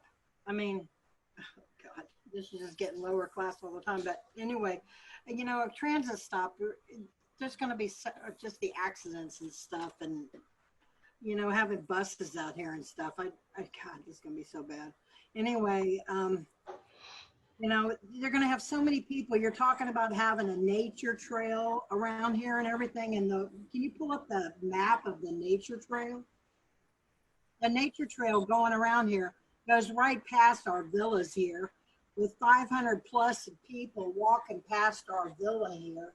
This is just going to be so much traffic going around us every day. And you're talking about what a nice benefit is for your people, and all these benefits for your people. Benefit for your people, for your people, for your people. And all it is suck for us, suck for us, suck for us, And so, it's astronomical, all the shit that, is coming up that is just great for y'all. But, you look at the map of your nature trail and it just goes right around our neighborhood, right around my yard. And when they're going to be going to the pool, they're going to be traipsing right past, and you're going to say, oh no, they're going to build their own pool on their own lot, or they're going to have their hotel pool, or they're going to have it over at their apartments. But guess what? They're still going to sneak into the pool over there at the home swimming pool, and they're going to be they're told over here that they're allowed to use the pools from those Miranda homes. And I used to compete when I sold for Tropical Homes down in Port St. Lucie. We competed against Miranda Homes, and they built crap. I mean, Miranda is such a cheap-ass product.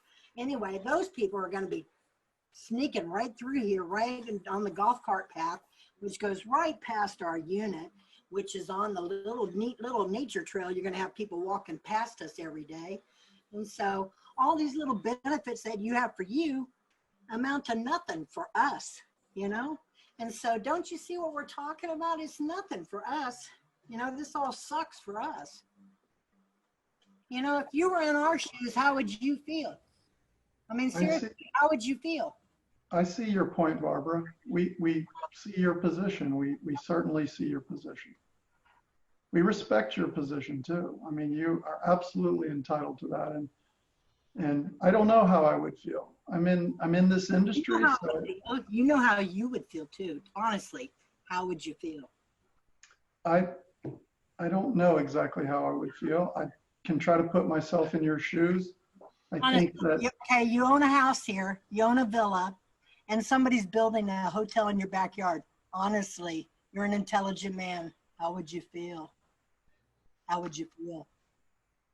Honestly, you're an intelligent man.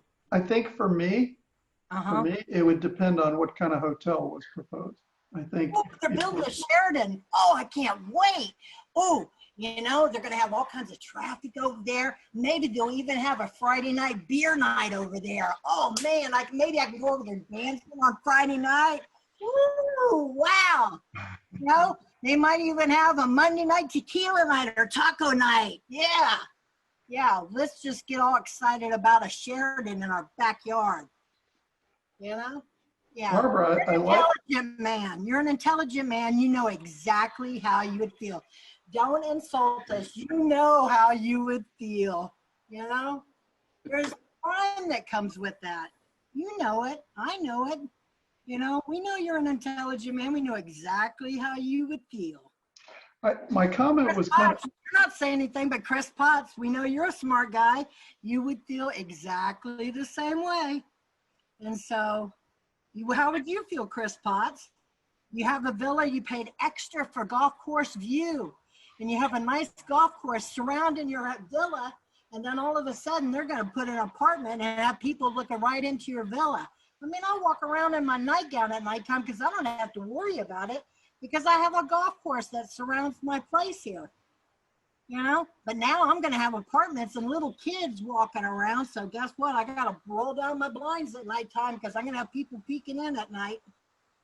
You know, how would you feel, Chris Potts? Well, as Jay mentioned, it would, you know, obviously depend on the hotel and the development, but I have the understanding that, you know, if someone owns a piece of property or is going to buy a piece of property, I feel that they're entitled to development as they choose.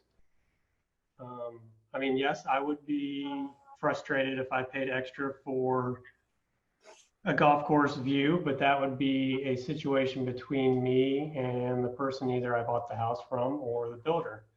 I wouldn't hold the adjacent property owner liable for that because they have no dog in the fight because they didn't make the deal with me.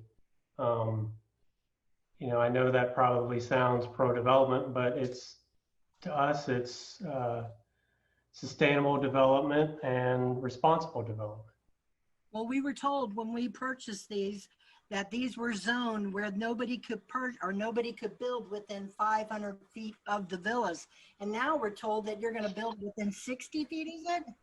Well, one thing to keep in mind is if you want our neighbor now, you know, with recreational, there are other uses that can be recreational. That could put structures up, could put other things that could be in close proximity to the back of your house. So just keep that in mind. Keep what in mind? Barbara, we totally get your frustration. We understand it. Again, I think we've heard some of these comments from other folks too, and aren't listening. That's the problem. That's why we're frustrated. We are absolutely listening. I can assure you we're listening. You know, and it's making an impact. We understand. We have to figure out what to do now, and you know exactly where we're going. We have listened. We have listened to you. We will figure out where we go from here. We'll continue to listen. We'll continue to Do engage. we have a county commission meeting now, or what is our next step? What do we do now? Do we have a county commission meeting? Do we start picketing, or what are we doing now? What is next? Well, what's next for you is up to you guys, of course. I think, we described what's next for us. We make an application, we get review comments, we address any comments, and the next step in the formal review process would be a public hearing with the Planning Commission. And as we mentioned, would be scheduled potentially for September, October. Then it would go on to the Board of County Commissioners. After that, November, December, and into January, February. So those are the next steps where the public participation is a part of the process. We hope to continue to engage with your groups, the HOAs, your folks.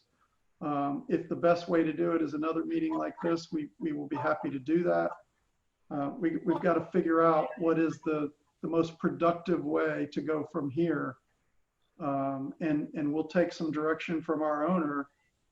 We work for Mr. Muhtara. Yeah. And we'll be regrouping with him and reviewing all the things we've heard tonight and figuring out our next steps. Okay, so Mr. Muhtara, he doesn't own it yet. He will own it if it can get rezoned.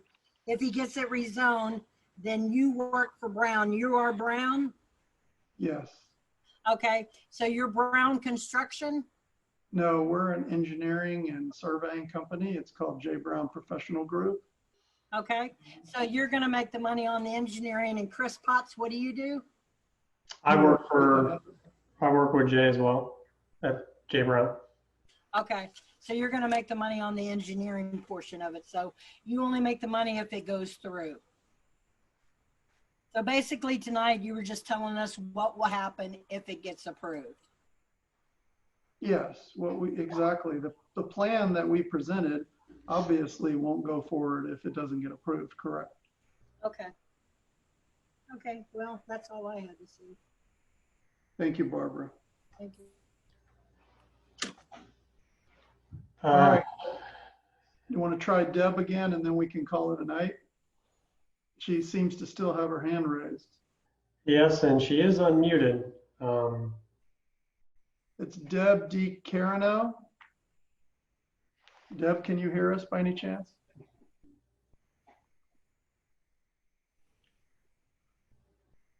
All righty, guys.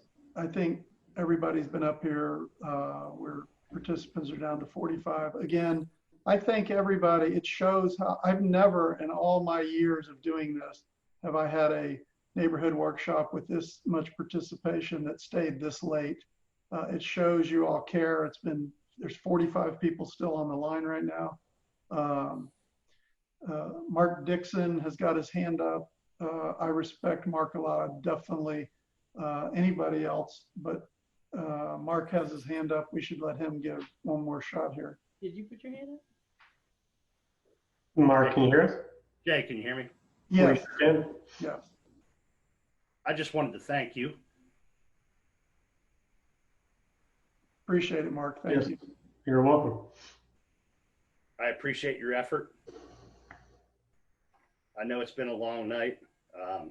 I know you'll go back.